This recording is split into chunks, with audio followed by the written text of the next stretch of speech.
California. I'm Tavis Smiley, and I'm so glad to see you and me back in stride again.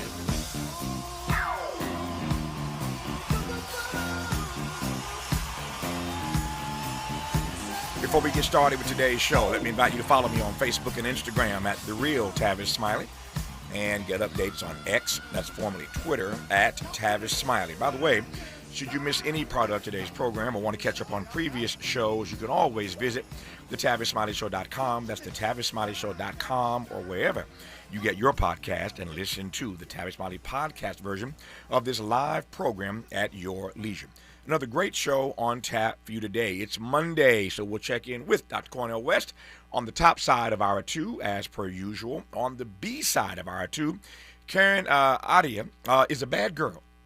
She was on this program when she was summarily dismissed by the Washington Post last year for what you ask, doing her job. Today, an arbitrator ordered the Washington Post to reinstate Karen after she posted about white men who espouse hatred and violence following Charlie Kirk's killing. A victory today for the right kind of Karen.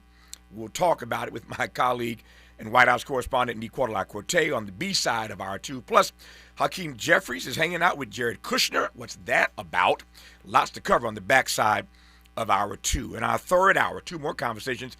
Up first, we'll take the political prediction market to task with Galen Druke of the GD Politics podcast. And then on the B side of our 3, a conversation with the Emmy-nominated veteran actor Ernest Harden Jr. Ernest is nominated for his outstanding guest appearance on the HBO Max hit medical drama, The Pitt. So Ernest comes live in studio today in our third and final hour, on the backside at least. But in this first hour, let's talk politics and more with former White House speechwriter and the Emmy winner himself, Eli Attie. Eli, how are you, sir? I'm great. How are you, Tavis? Man, if I complain, man, it's good to have you. If I complain about being ingrate, you know me. Let me. I mentioned South Carolina, and I want to go there right quick here. Pete Buttigieg was in South Carolina over the weekend. He's thinking about another run, and so he was there this weekend, made some national news, of course. So we may talk about that a little bit later in today's program. But I want to go to South Carolina because Donald Trump was just in South Carolina and had this to say about what he expects of Democrats if and when they take back the House this fall. Years ago, they're going to flee our country. I'm going to be impeached. They're going to impeach me. They have no idea why. I saw today a congressman said on one of the shows, we're going to impeach President Trump. We're going to impeach him. Oh, really? Why? The person was asking. A neutral commentator for a change. I like neutral commentators.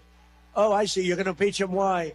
Well, I don't know. I don't know.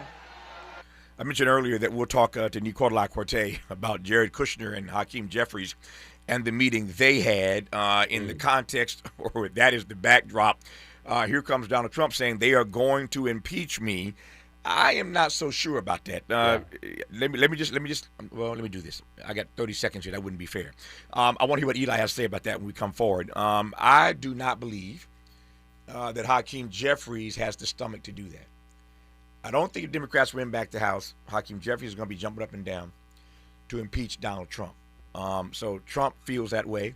Clearly, there are those in the House who want to see Donald Trump impeached. I just don't know if impeachment sits anywhere near the top of the Democratic agenda if they can pull this off come November. But the president is bracing himself for effects if the Dems take back the House. We'll talk about it with Eli Attie when we come forward on Tavis Smiley. From California to the Carolinas, everybody's listening to Tavis. More when we come forward.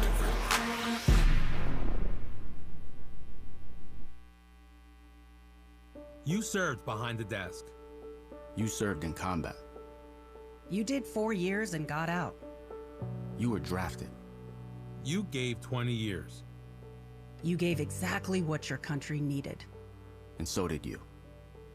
When you raised your hand and swore an oath to your country, when you put your name on a dotted line, you became part of only 1% of Americans who did the same. You are a veteran. You are a veteran. You are a veteran. Because no matter when, where, or how you served, you made a sacrifice for your country, and you deserve support. If you're struggling with life after service, don't wait. Reach out. Reach out to a loved one, to a fellow veteran, to VA. Find resources at va.gov/reach. Brought to you by the United States Department of Veterans Affairs and the Ad Council. Just in case you missed our Procrastination Crenshaw Town Hall. Seriously speaking, every Saturday when I hear the program about Altadena and how it may not come back, that's happening to us. This is the largest land grab since the gold rush in California. We have an EDD property, 59,000 square feet. Our elected representative determined that she should write a bill that would declare it to be surplus. So now guess what we're getting? Affordable housing. So I hope that we can start listening to one another, because there is a domino effect. If you don't care about us, guess what? We won't be here and then you won't be here. Not letting them get away with anything. We're KBLA, Talk 1580.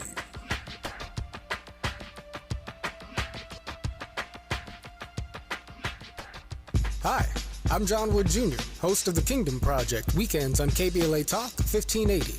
Black America has a tradition of holding the United States of America to the standard of her stated principles when it comes to democracy. When the country has said all men are created equal, black people have demanded that we mean it. In the long history of holding America accountable to the promise of her ideals, no name looms larger than Dr. Martin Luther King Jr. With this faith, we will be able to work together, to pray together, to struggle together, to go to jail together, to stand up for freedom together, knowing that we will be free one day. But as the country has drifted from the ideals of Dr. King, do black people have a special obligation to revive Dr. King's philosophy? Furthermore, does the black church have a responsibility to renew the moral leadership of America and reacquaint the nation with the gospel principles that inform Dr. King's philosophy?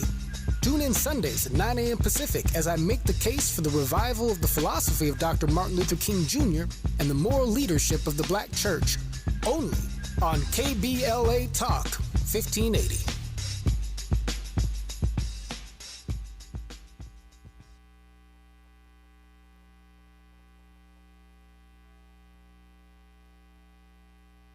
Made fresh daily in the Mert Park, Los Angeles, California. You're listening to Tavis Smiley. Tavis Smiley and Eli Attie. All right. So Eli, Donald Trump is concerned, or feigning concern, that Democrats are going to impeach him if they get the gavel back come November. What say you? You know, it's a complicated question because I'm a parent of young kids, and as a lot of people with young kids will tell you, there have to be consequences, right? We do have a justice system. I think there's been unbelievable corruption, self-dealing, flouting of laws left and right in this administration on a scale we've never seen. But at the same time, I think if Leader Jeffries is reluctant to make the next 2 years about impeachment, or even frankly about investigating, Trump and his cabinet, his highly corrupt cabinet, I would say, up and down, it's for good reason, which is that I think this country right now is exhausted by inflation, war, a government that seems to only want to line its own pockets and to not, to be kicking people off of, Medicaid and not expanding health care. And in fact, Obamacare premiums have been tripling in some cases. I think people in this country want a government that addresses their problems. And if Democrats take back the House, which I think will almost certainly happen, and we have a good chance at the Senate. It's hard to say whether that's going to happen. A lot of things have to line up correctly. But I think what we should do is use those 2 years to try, in the Congress at least, to focus on making life more affordable for working families in this country, and expanding healthcare instead of cutting it back, and expanding paths to come to this country legally instead of restricting them, and making this a place of opportunity again.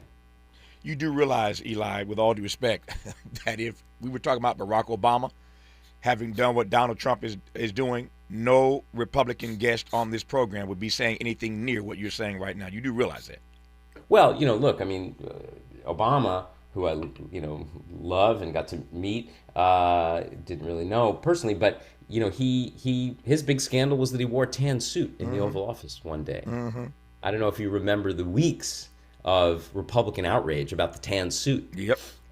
It's just another level of hypocrisy, frankly. And, there have been plenty of Democratic presidents who have had their, versions of corruption and self-dealing. I think, Barack Obama was a particularly morally upright person in that regard, but still. But see, I'm coming back to your word here. I ain't letting you off the hook, Eli. Not that easy, brother. Not that easy. I'm going to put that hypocrisy word on you, and I say it respectfully and lovingly, of course. Please. Because this is the point. If Barack Obama, with his black self in his tan suit, were in the White House right now and had done what Donald Trump has done, there's no way that any Republican guest on this program would be saying to me, we shouldn't focus on the president. We ought to focus on the people's issues. They'd be going after Barack Obama every day, all day, for the tan suit and everything else he's guilty of.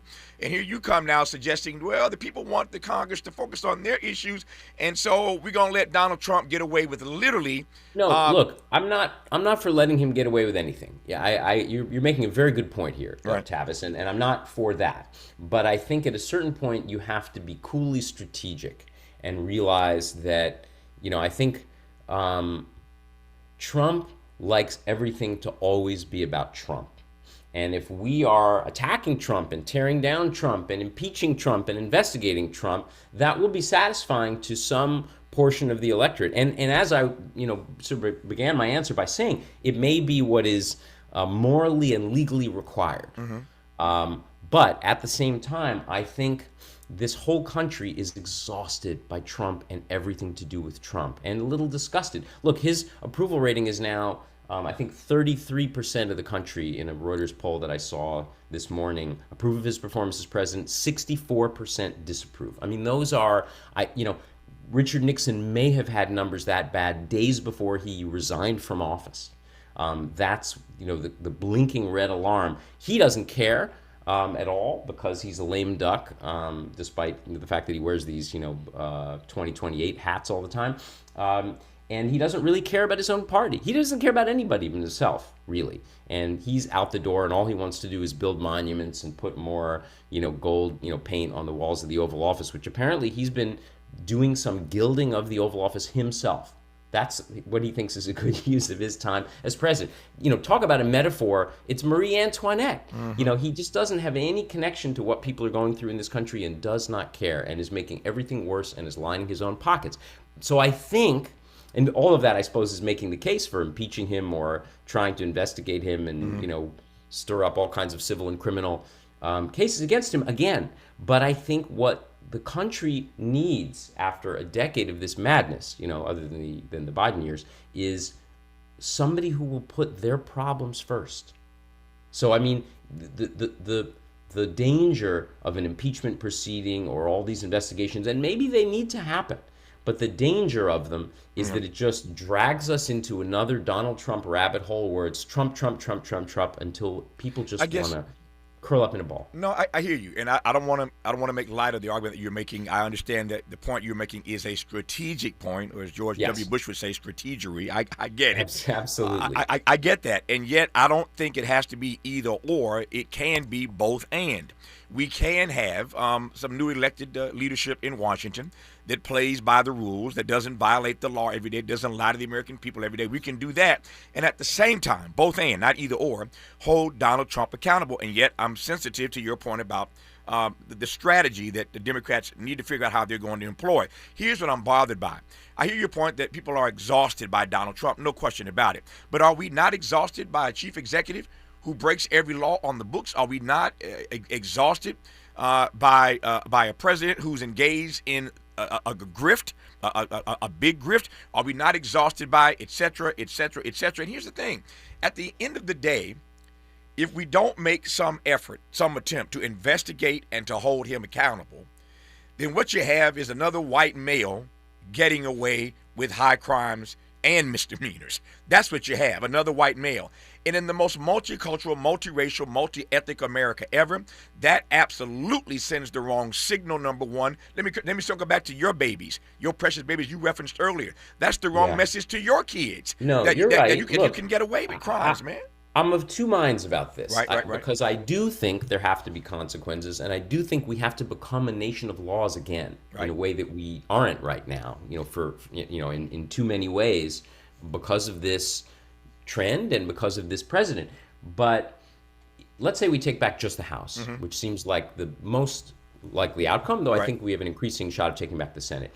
There's a limit to what a Speaker Jeffries will be able to do. He's not going to be able to enact a legislative agenda almost at all, despite this meeting with Jared Kushner, which we could talk about. Yep. It's mostly going to be trying to show some voters at the margins what the difference is between the parties after 2 years where there's basically been no Congress. And Congress has just, laid down and abdicated their job and let Donald Trump do whatever he's wanted to do because Republican members of the House and Senate are scared of him. They're scared of what he can do to them in Republican primaries. So I think if the danger is that if a Speaker Jeffries is seen as focusing primarily on impeachment and investigations, and even if he does 30% that and 70% the other stuff, that right and left, the press will largely focus on the source of conflict, which is the impeachment and the investigations.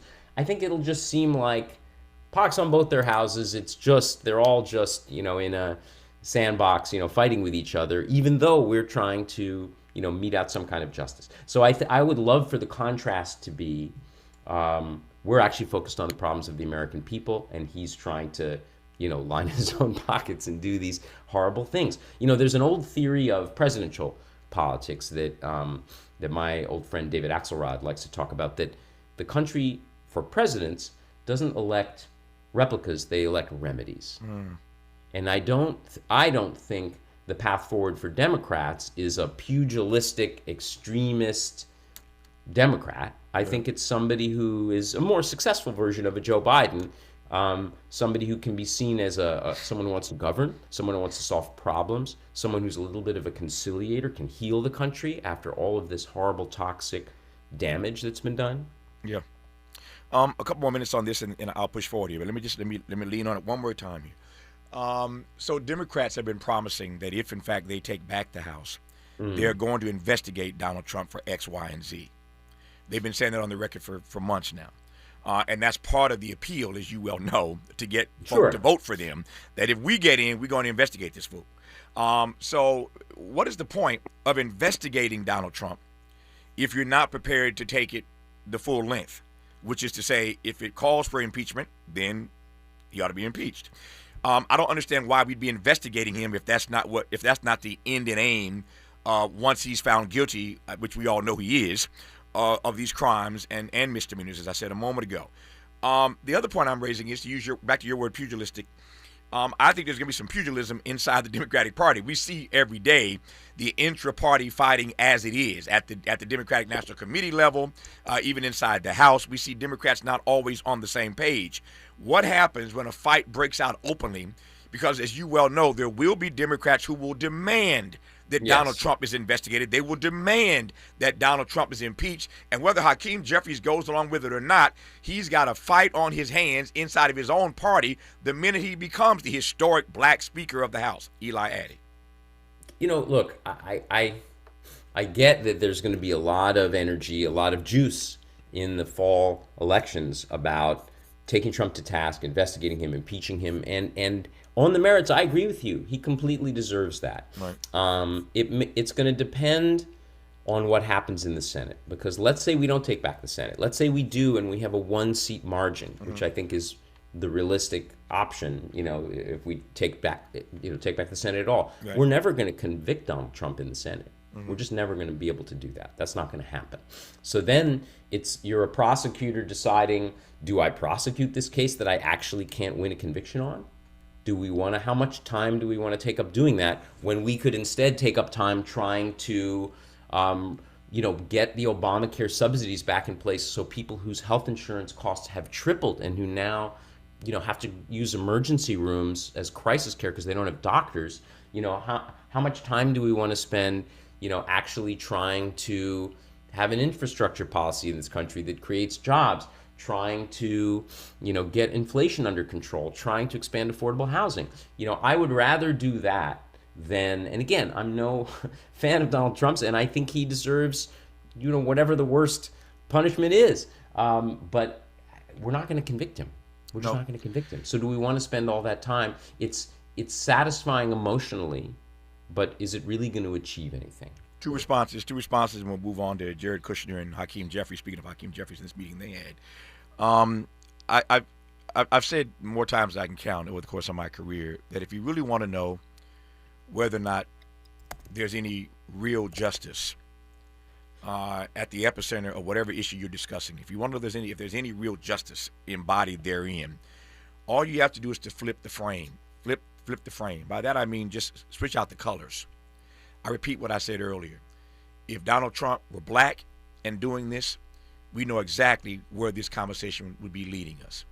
Just as if those insurrectionists on January 6th were black, we know how the outcome would be very different. All you got to do is to flip the frame, just switch out the color, and that tells you whether or not it's a legitimate conversation. That tells you whether or not there's any real modicum even of justice at play when you flip out the colors. That's the first point. If Donald Trump were black, we'd be having a very different conversation, number one. I don't mean Eli, I mean the country. Yeah, no, and there's no question. And we I know agree that. With you 1,000% on this. There's no question. The second point is, I said earlier, it sends the wrong message in so many ways. I'm thinking of all these black and brown people in this country right now who have been caught up, who are in fact caught up right now, many of them innocent, but caught up right now in our system of injustice, our system of jurisprudence, who would love to hear somebody say, you know what, we ain't going we're not going to charge you. We're not going to prosecute you. We're not even going to investigate you. Because you know what?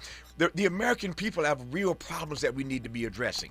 And Jamal and Letitia, and Jose and Maria, we not going to spend time. We're not going to waste time hemming you up for the crimes that you allegedly committed, because we have other problems we need to focus on. I know black and brown folk who would love to hear that kind of commentary, that kind of analysis, and they never will.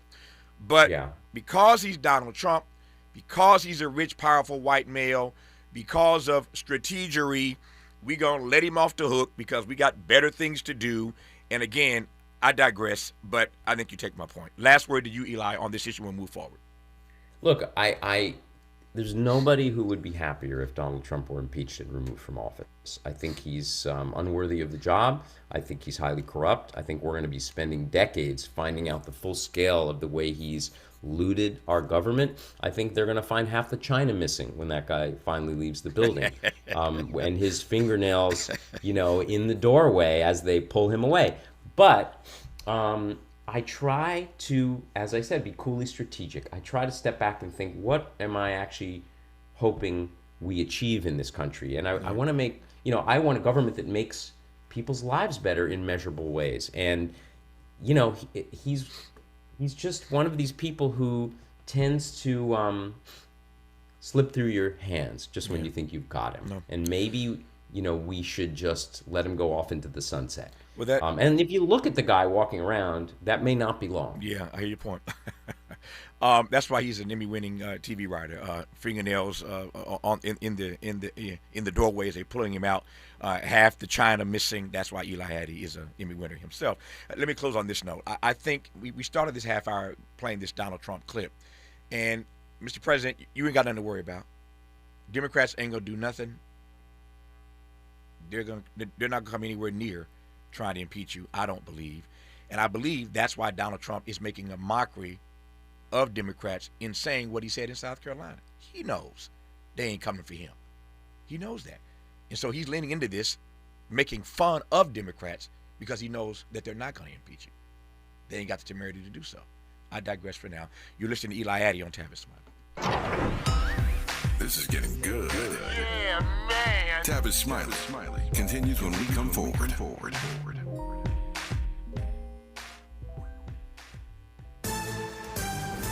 I'm Bree Wood with BIN News Now. Los Angeles Mayor Karen Bass and Councilwoman Nathia Rahman squared off in a heated debate over homelessness, public safety, and economic development. Here's Mayor Bass. I did the first tax credit when I was Speaker of the House. You were nowhere. As a matter of fact, I believe you have missed several thousand votes because you don't show up to work. The two mayoral rivals exchanged sharp criticism of each other's records. Mississippi lawmakers are considering a new funding model that would tie university funding to graduation rates. Members of the Legislative Black Caucus are urging caution, saying more data and input from HBCU leaders is needed to ensure historically black colleges aren't unfairly impacted.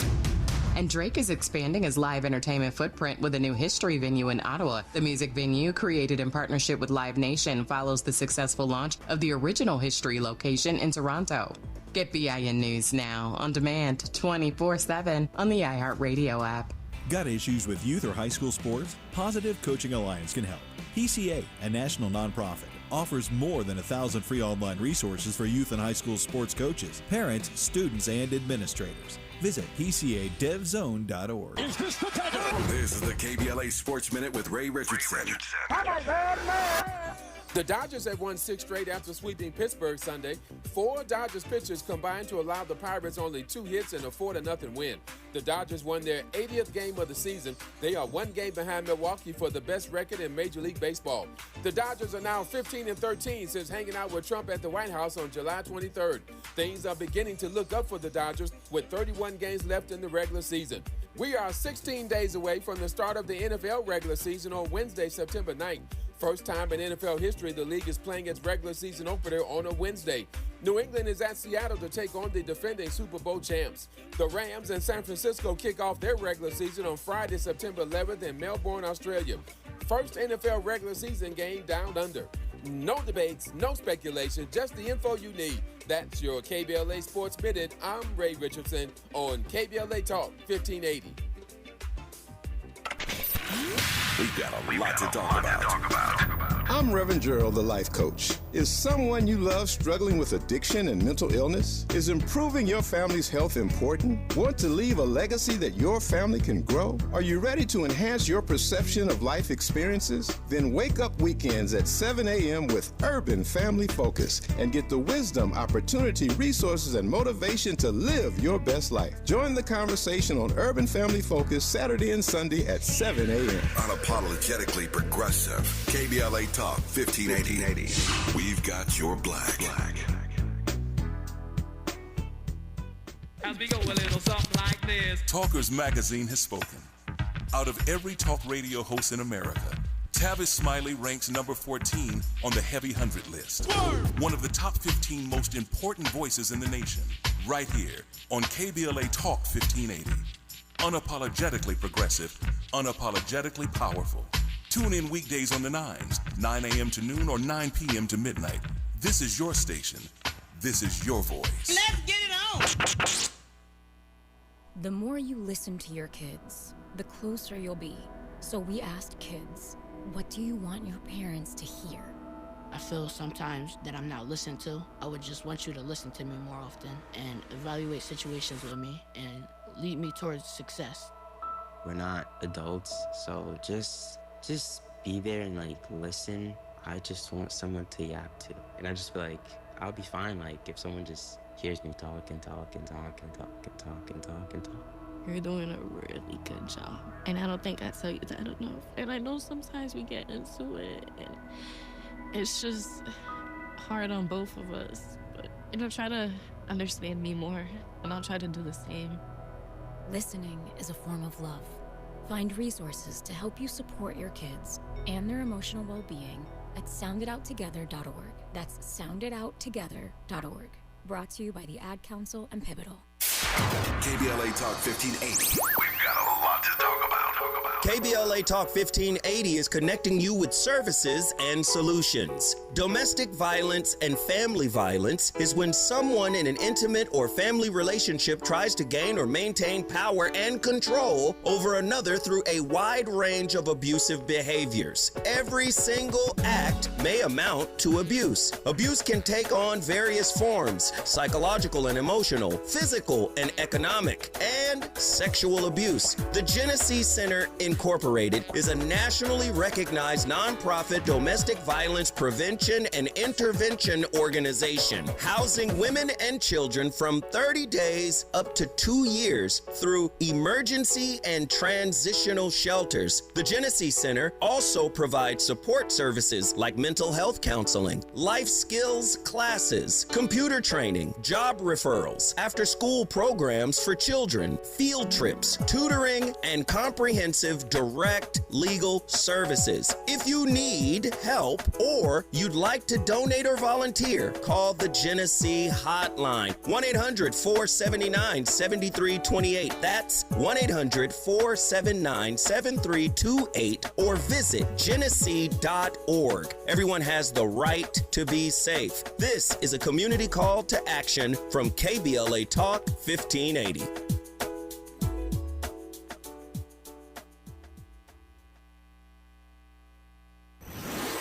Let's get back to more of this rich dialogue with Tavis Smiley. Tavis Smiley, Eli Attie, Emmy Award-winning TV writer, former speechwriter in the White House, specifically for Vice President Al Gore. Always delighted to have Eli on the program. In case you've just tuned in, we had a spirited debate. Not really a debate, but it was spirited, though, in the first 30 minutes. I think we mostly agree. Yeah, we mostly agree, yeah, but it was spirited. We've been talking about Donald Trump, who was in South Carolina a couple of days ago, and I think made a mockery of Democrats in South Carolina when he suggested they're going to impeach me. Miles, you got that thing queued up again? If I can't. My Donald Trump impersonation is not really that good. It's only 28 seconds. Listen to it yourself. Years ago, they're going to flee our country. I'm going to be impeached. They're going to impeach me. They have no idea why. I saw today a congressman said on one of the shows, we're going to impeach President Trump. We're going to impeach him. Oh, really? Why? The person was asking. A neutral commentator for a change. I like neutral commentators. Oh, I see. You're going to impeach him. Why? Well, I don't know. I don't know. Eli, I think you may be slightly younger than I am. But do you remember Gary Hart? Sure, absolutely. So you recall when Gary Hart challenged reporters to catch him? Yeah, I mean that was a different time. Yeah. But my point, I'm being somewhat tongue in cheek. Yes, of course. Gary Hart challenged reporters to catch him, and they did. As I recall, they were hiding out in trees, trying to catch Gary Hart because he sort of challenged them, and you never want to do that to the press. Donald Trump is doing the same thing to Democrats. They're going to impeach me. He's begging them to impeach him, but he knows they won't, and that's what I meant by rubbing this in their face, making a mockery. You don't think I'm right about that? Well, I think the difference, look, I think Donald Trump is kind of pathological. He may think he's innocent of everything. I think there's something just off in his brain. He certainly has no shame, no remorse about anything, and I think he sees his own behavior differently. I think he thinks he's a dictator or a king, and kind of above the law, just by his mere existence. It's really on a level we've never seen. Yeah. I think you get out front and you say they're going to impeach me and you dare them to do so. That's what I think is at work here. I digress for now. All right, Hakeem Jeffries and Jared Kushner, this is all over the news. They got together for a meeting, and I don't know that they expected it to get out, but it got out. And everybody's trying to figure out what it means. So what does it mean, Eli Attie? Yeah, it's hard to say that it means anything really. I guess they had worked together on some legislation, criminal justice reform in the first Trump term. It had a bit of a relationship, and at least what they're telling the press is, well, they keep in touch anyway, which I have a hard time believing in any serious way. But, there's a very good chance, I think there's an almost 100% chance that Democrats take back the House. The White House knows that. They're thinking to themselves, is there some way we can keep a channel open to Jeffries so that, if he's the speaker, we can work together on things that we agree on. And Kushner is the person that they sort of dispatch for these tricky missions. But if you look at Jared Kushner's record on, peace in the Middle East, on ending the Iran war, pretty much everything on ending the war, between Russia and Ukraine, anything he is dispatched to do ends up as a gigantic failure, and they tend to be impossible tasks. It's like the old Steve Martin joke about, he's going to now he's going to inhale a grand piano through a straw. Well, basically, Kushner's been asked to inhale a grand piano through a straw and, establish some kind of common ground with a guy Trump has insulted 100 different ways, and whose agenda he's tried to sabotage every conceivable way. I don't really see them working together. Yep. If and when Jeffries is speaker. Let me just set Jared Kushner aside for a second. He's less important to me. Hakeem Jeffries, for all the obvious reasons, more important. And I want to just ask you a point blank, direct, forthright question about Hakeem Jeffries and whether or not he is the right man for this moment. And historically, we could ask this question of any number of people. I mean, clearly, Bibi Netanyahu is the wrong person at this moment. Some could argue that Yasser Arafat back in the day was the wrong person at that moment. We could do this all day long if we're friends of history, as you and I are. We could ask these questions historically, whether or not these persons were the wrong people at the wrong time. So this Hakeem Jeffries question, I wrestle with it all the time. I mean, I like Hakeem personally. Never done anything to me. He happens to be one of my fraternity brothers. He's been a guest on this program. Oh, how cool! Yes, he's been a guest on the program. So I mean, I get along with Hakeem Jeffries, and yet,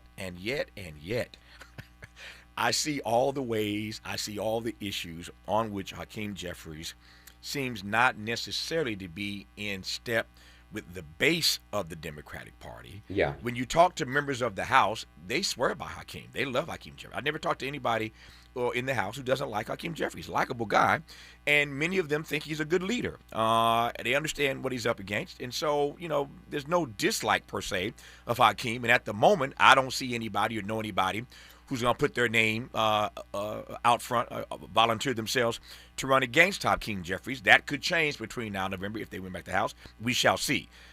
I'm saying all that to ask whether or not, for a variety of reasons, you believe history-making he will be if they pull this off, whether or not that makes Hakeem Jeffries the right person at this moment to lead Democrats. Many have raised the same question about Schumer. You take my point. Here's what I would say to that. I like him a lot. I respect him a lot. I started my career in Washington actually working for a House Minority Leader, Dick Gephardt. Mm-hmm. So I understand that job a little bit from the inside. And what you really are in his job, Hakeem Jeffries' job, you're a class president. So the fact that you can't get a single congressman to say a bad thing about him, that's why he's the leader of the Democrats, because those are the people who elected him. He's not a national, elected official. He's not a president. He won't have that megaphone. He's not somebody we pick to go toe-to-toe with the president. He's picked to serve the needs of his members by his members.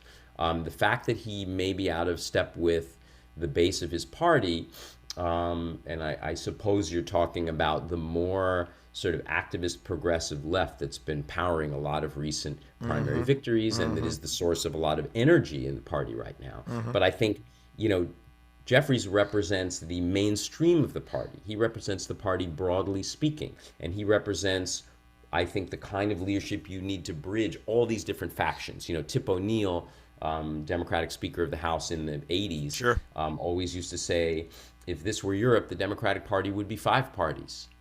And I think that's still true. It's an almost impossible job. So I think expecting him as Speaker to suddenly be this charismatic national, leader who goes toe-to-toe with Donald Trump, he won't really be doing that. He'll be letting his members do press conferences instead of him many times. That's part of that job. Members of Congress all have egos. They don't want somebody to be their leader who's going to boss them around and tell them what to do and overshadow them. It's why our expectations of a Democratic House have to be pretty limited. There's nobody in that job, even somebody like Nancy Pelosi, who I think is unbelievable and an incredible leader, who can, day after day after day, really go toe-to-toe with the president and potentially take them down. The legislative leader's role is different, and I think will be limited, and he can set an agenda, and he can build a consensus, and it's going to be a broad consensus that includes every part of the party, and it won't satisfy the sort of fire and brimstone left that's driving a lot of energy right now in the party. Speaking of fire and brimstone left, as I said earlier in this program, there is always an intra-party squabble up inside the Democratic Party about one thing or another, multiple things, usually all at once. There's always infighting inside the Democratic Party. So here's the latest. Democrats have now narrowed their 2028 convention. Speaking of the 2028 race, they've narrowed their convention finalist cities to 3. Boston, Denver, and Philly. Boston, Denver, and Philadelphia. I've been at conventions in all three of those places during my career covering the Democratic Party. So those are the three finalists, Boston, Denver, and Philadelphia, which did not make the black mayor of Atlanta happy. He has said that the DNC has snubbed black voters by not choosing the ATL. And now there's a fight inside the party about where they're going to have their convention. There's some Democratic Party insiders who have slapped the mayor back and spanked him for even suggesting such a thing. That just because we didn't choose Atlanta, that does not mean that we're disrespecting black voters. So here's yet another squabble up inside the Democratic Party. I used to think years ago that these cities actually made a difference. I don't think they matter one iota right now. I don't think it matters what city. You could be in Compton. You could be in Alaska. I don't think it matters in Anchorage. I don't think it matters what city Democrats go to in 2028. I'll tell you why when we come forward and see if Eli Attie agrees or disagrees. You're listening to Tavis Smiley. Generous listening. Charitable listening. It's why everybody wants to talk to Tavis. The conversation continues when we come forward.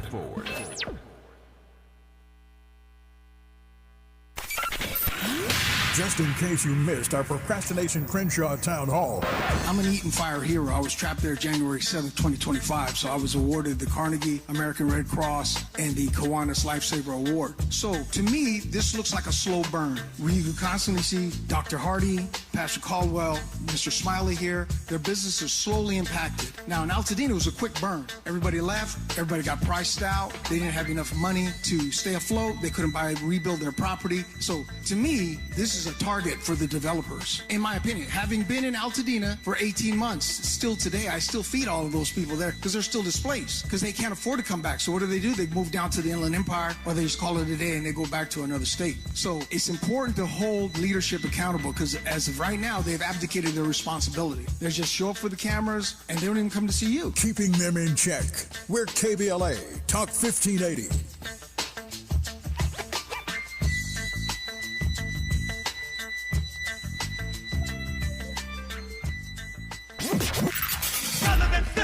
You have something to say, and we want to hear it. KBLA Talk 1580 is engagement radio, not outrage radio. A place where your hopes, your frustrations, and your ideas are welcome 24 hours a day, 7 days a week. Real talk, real people, real Los Angeles. KBLA Talk 1580, the station that sounds like the city looks. Tune in on your AM radio dial at 1580. Download our free KBLA 1580 app or listen live on our website at KBLA1580.com. Unapologetically progressive. Hey, Dad, how do airplanes fly? What's in this box?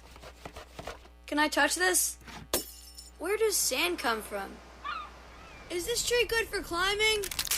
What happens if I mix these two things together? How are babies made? What does this thing do? Kids are curious about everything, including guns. Talking to them about gun safety in your home is a good first step, but you can do more. Always keep your guns locked, unloaded, and stored separately from ammunition.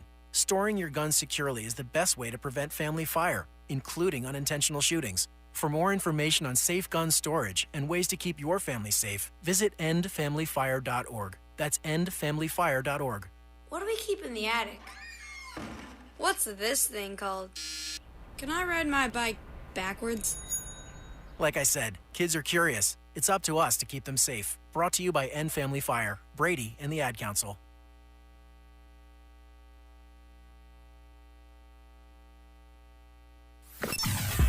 Sometimes he fails at fitting in, but we're okay with that. You're inside the Tavis Smiley Show.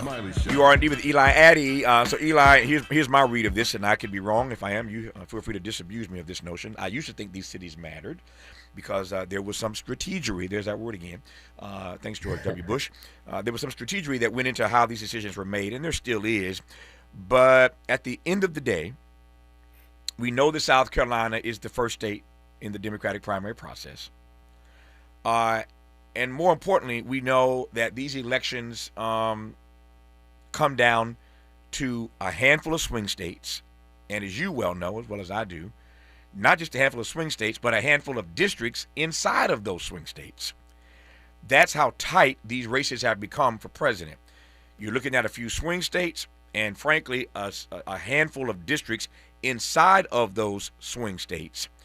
I don't know that Philadelphia is the answer to the prayer because it is one of the swingiest of swing states. And so that thing could still go the other direction even if you meet there for your convention. Denver ain't no part of the Democratic base in Denver. I ain't hating on Denver, but ain't no part of your base in Denver. Yeah. And in Boston, don't get me started. So I'm not so sure the mayor of Atlanta, the black mayor, is right when he says it's a snub to black voters.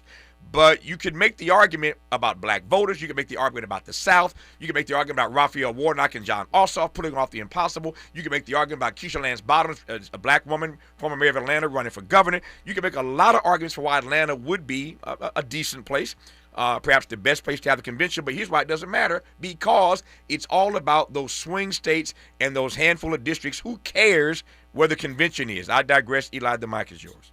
No, I completely agree with you, and thank you for saying that. It's meaningless where the convention is held. I think if the convention were held on Zoom from, a fishing boat in Thailand, I don't think it would make a difference. There's no voter who cares where it is. By and large, the sorts of low information swing voters who really decide elections, these harder to reach voters who have swung back and forth in the last couple of elections, younger voters, certain non-college educated, voters, Latino voters, they're not even watching the convention at all. It's a TV commercial. It's like saying a board member of General Motors is upset because they're filming their next TV commercial in Philly instead of, Atlanta. It doesn't really make a difference. Now, all due respect to the mayor of Atlanta, what it does bring is economic activity, tourism. All your hotels will be booked for a bunch of days, but honestly, conventions need to be significantly rethought. They used to be the place where nominees were chosen. And you'd have, 8, 10, 12 rounds of balloting before, Andrew Jackson would emerge as the nominee or whoever. But it doesn't work that way anymore. And it's a kind of a traditional exercise in a country that has lost its patience with traditionalism. And I think we need to give it up, and I think we need to stop caring.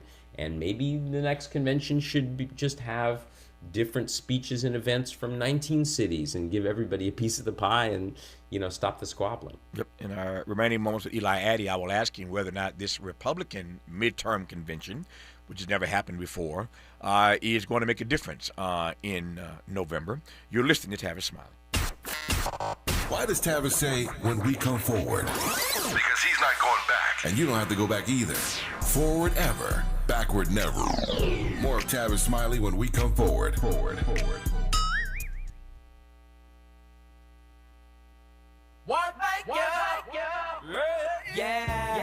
The California Crusader newspaper would like to thank all of our subscribers for their support throughout the years, proudly serving the South Los Angeles and South Bay areas for more than 40 years. The California Crusader is a multicultural, black-owned, adjudicated newspaper that focuses on providing newsworthy information to the people in our community. We're constantly looking for ways to assist businesses in our community to connect with our subscribers. We provide low-cost, effective ways to promote your business with our reasonable and affordable advertising rates. You can participate by suggesting, sharing, and submitting your stories on the California Crusader newspaper Community Share Facebook group page, or visit our website at cal-cruise-news.com. That's calcruisenews.com. Then click on the Submit Now button located on the top right corner of the homepage, or text CCN to 42828. Again, text CCN to 42828. The California Crusader newspaper, working together to build a better community for our future.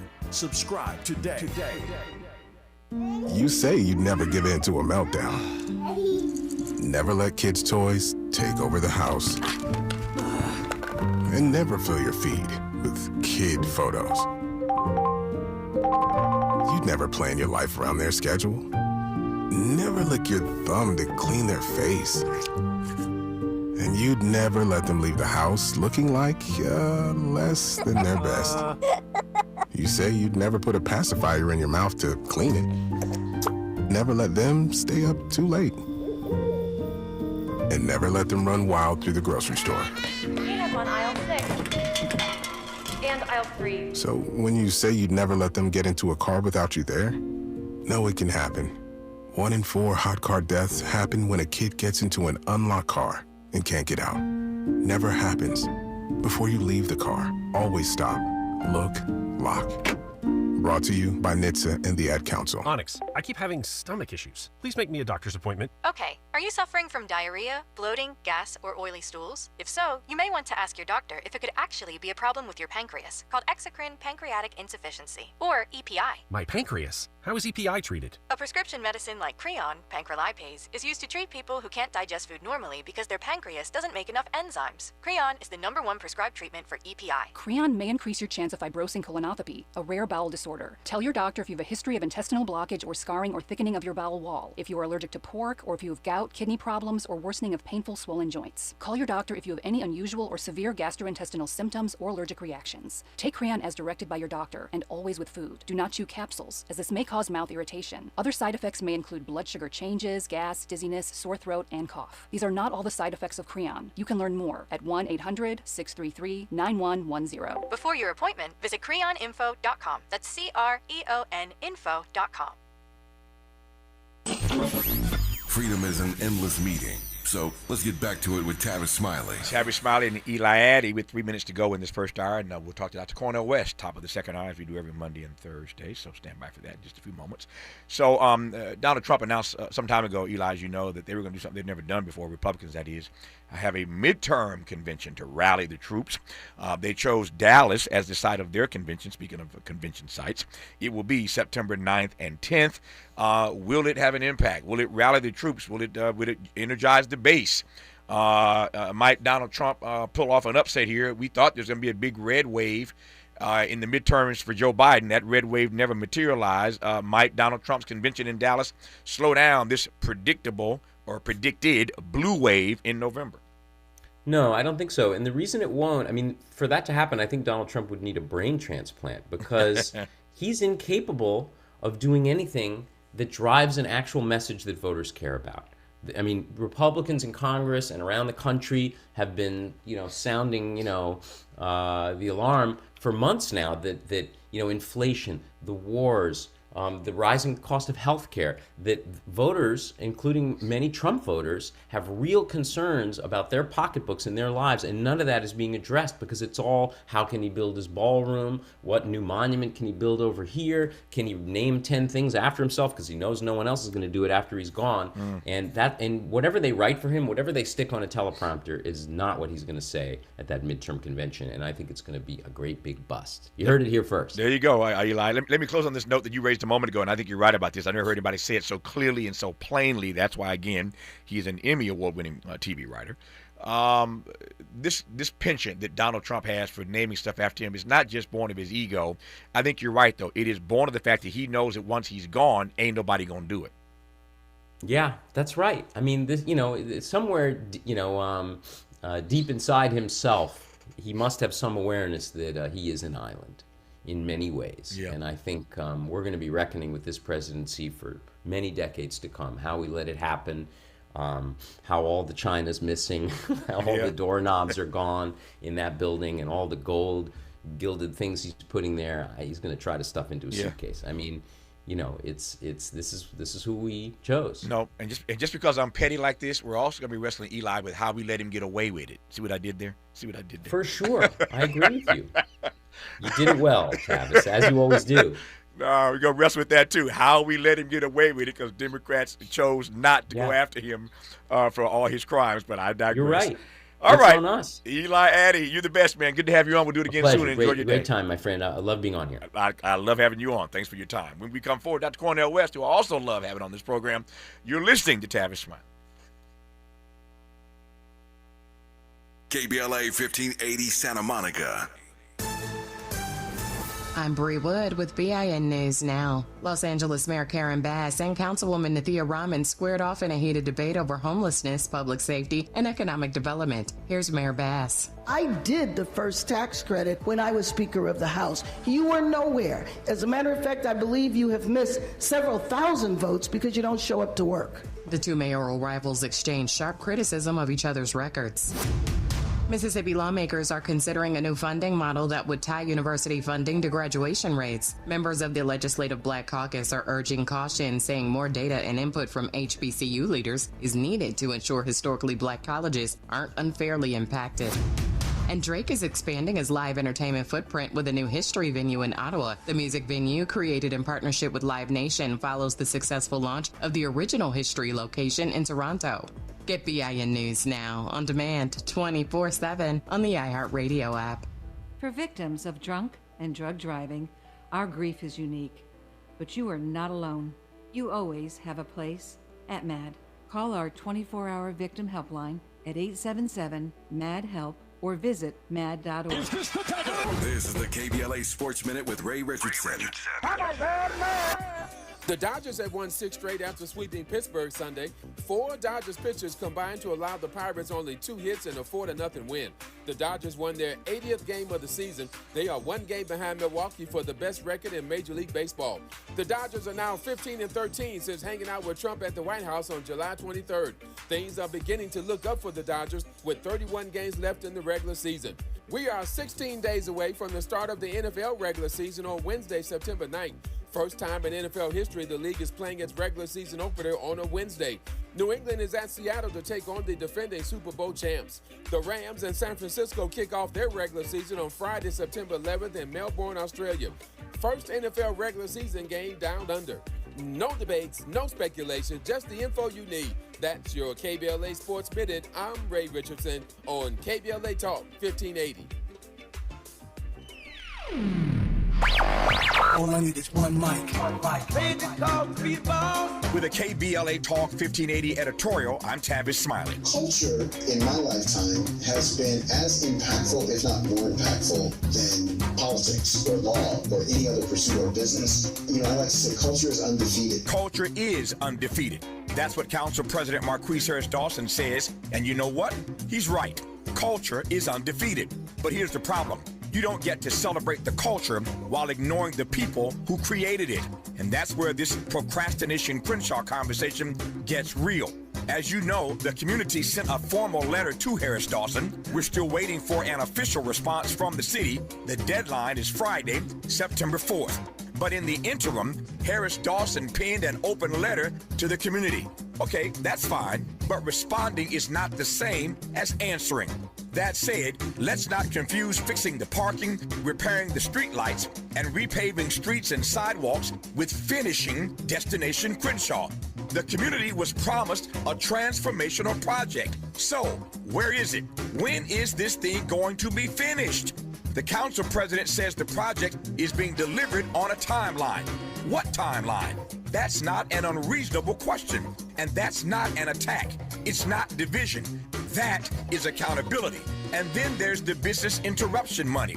So in his letter, Harris Dawson says that more than $1 million went to Doolins on Crenshaw, and additional assistance went to a few other individuals. Oh, really? Who received the money? How much money? And who didn't? I can assure you a whole lot of folk didn't get that money. How do I know? I'm getting the phone calls. You see, transparency should not scare anybody. That's how accountability works, and that's why in our letter, we ask for an audit. But instead, what do we get? A discussion about Tavis Smiley, the pastor, the parishioners, the business owners, the people asking the questions, their motives, their ambitions, their character. Well, let me tell you something.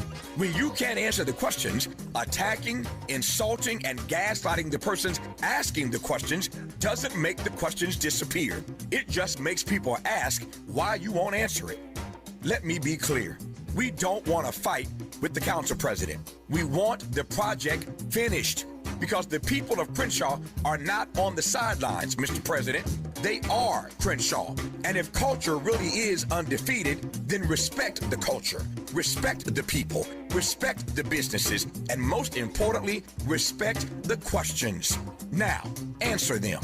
The Crenshaw Corridor community is still waiting, and September 4th is fast approaching. With a KBLA Talk 1580 editorial, I'm Tavis Smiley. As always, we welcome your feedback. Just talking louder. Just say nothing. Say nothing.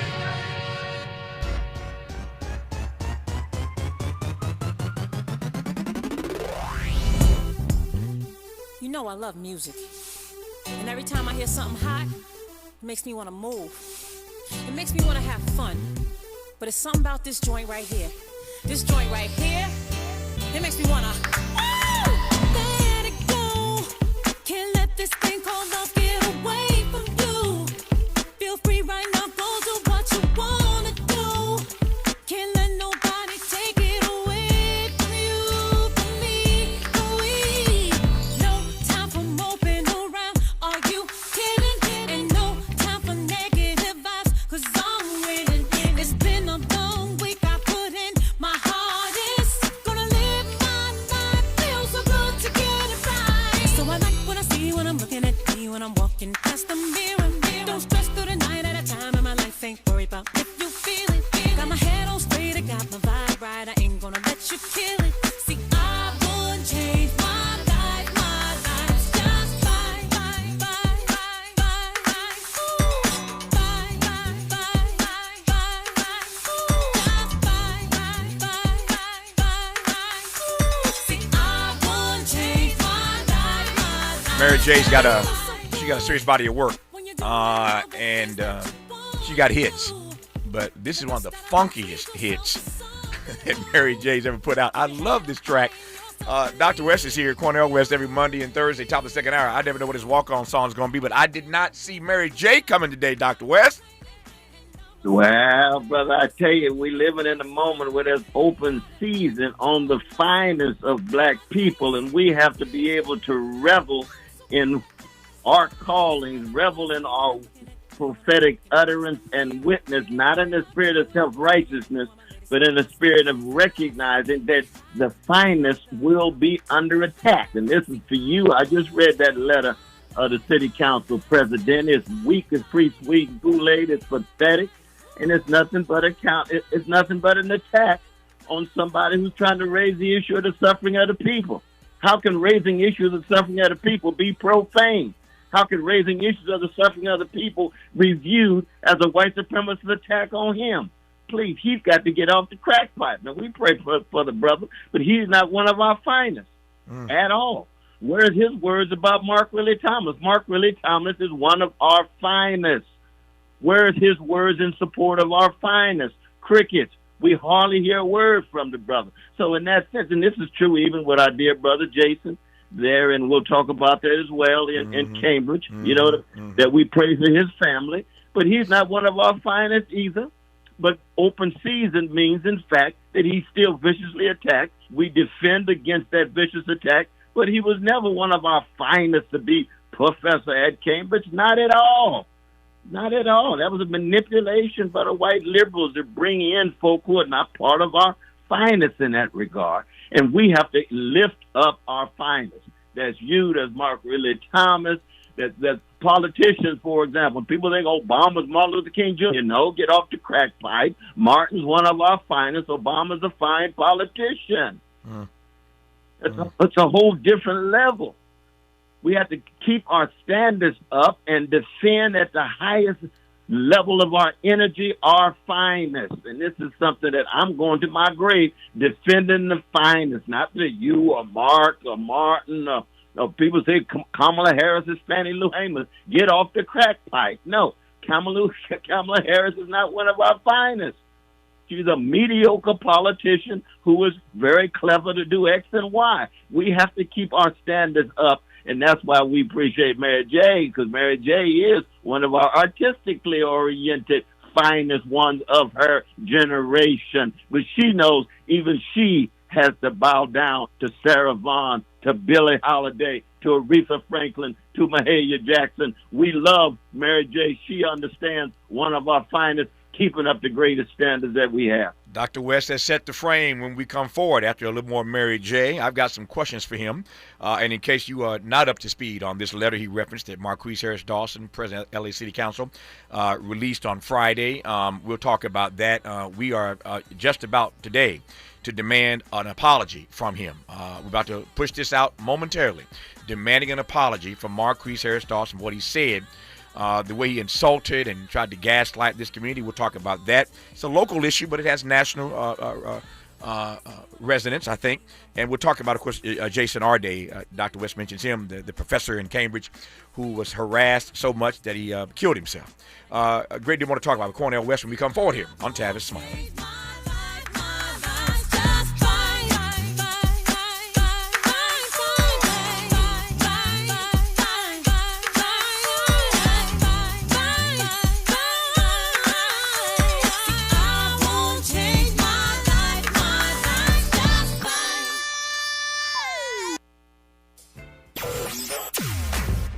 This show was built for you, for the community, for the culture, for everyone who wants more than headlines, for everyone who wants meaning. Tavis Smiley has always believed that public media can change lives. And every single day, that's what he comes to work to do. You're listening to Tavis Smiley. Your voice, your issues, your show.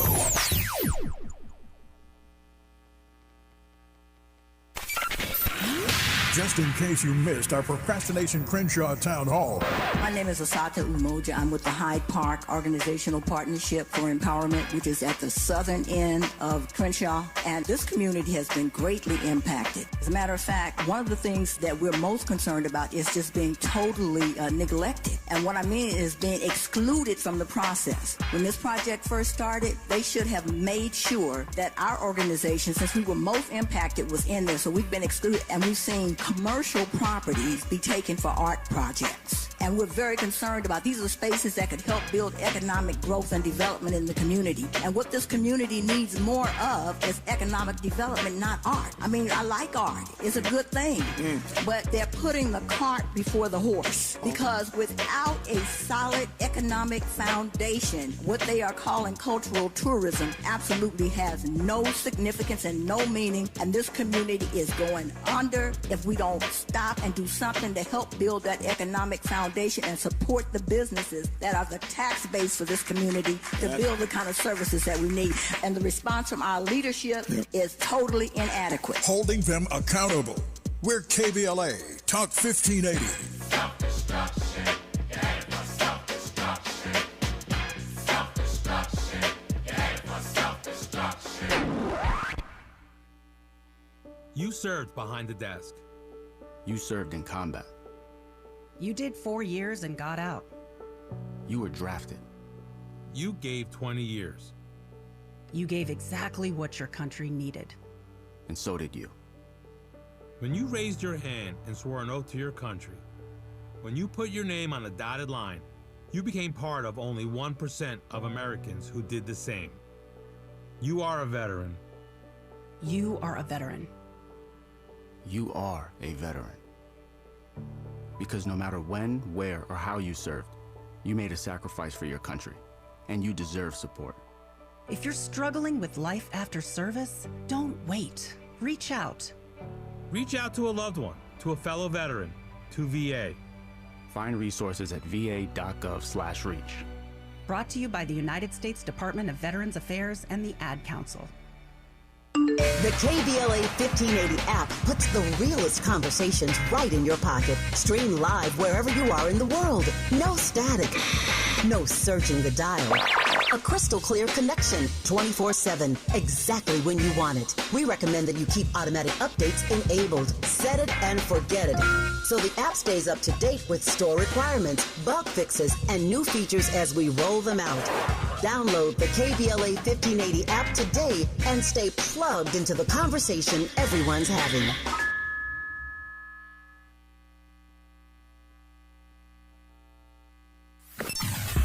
Sometimes he fails at fitting in, but we're okay with that. You're inside the Tavis Smiley Show. You are indeed with Dr. Cornel West. Glad he's here. And so he has raised two issues, and we got a good almost 20 minutes here. We have some time here to unpack these two issues he has raised. His theme, his frame essentially is that we have always seen and always will see the finest in our community under attack. There's no doubt about that. And yet I said in one of my prior editorials on our station here in L.A.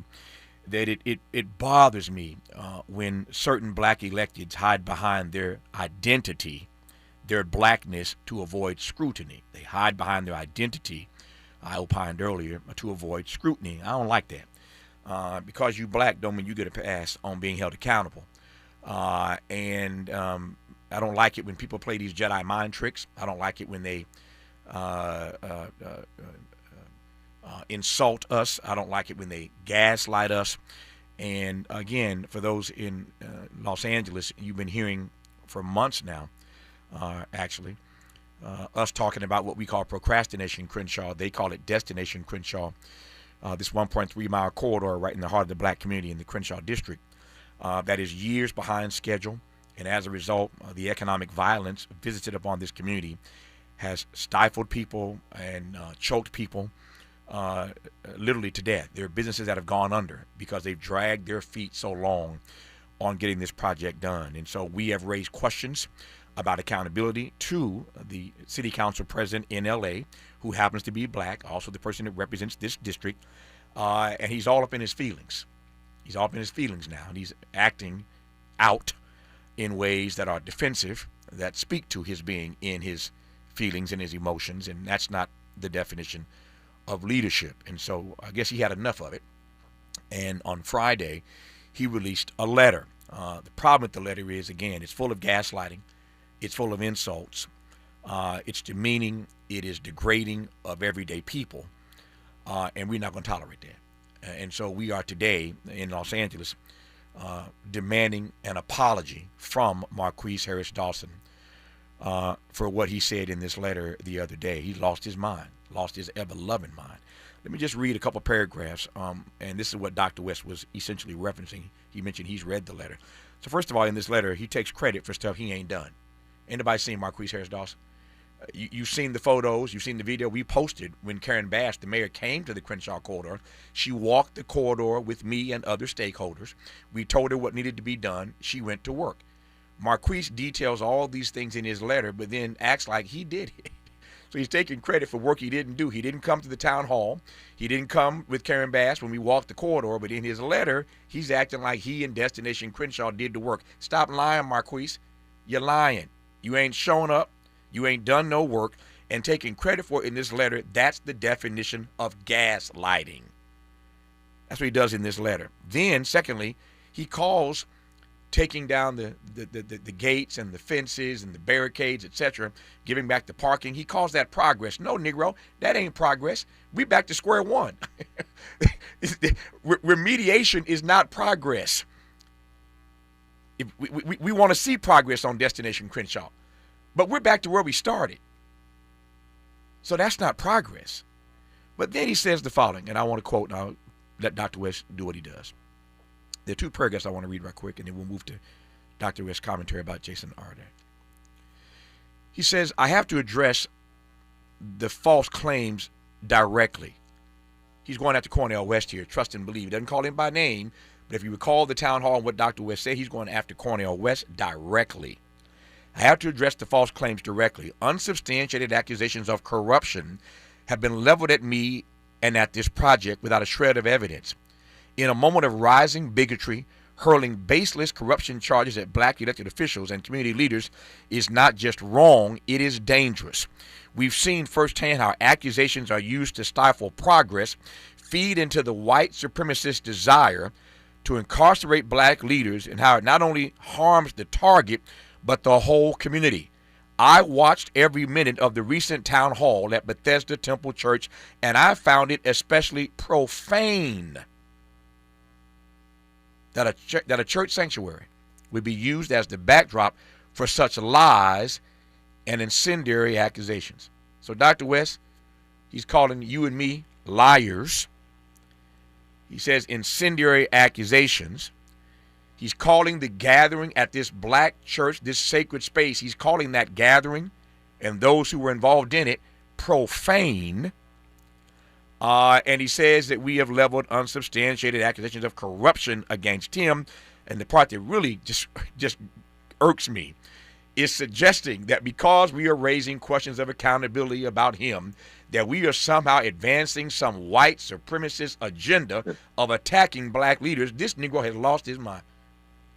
He's lost his mind. He really has. He stands in deep need of prayer. But the first thing he needs to do is make a beeline to Bethesda Temple and apologize to Reverend Shorter.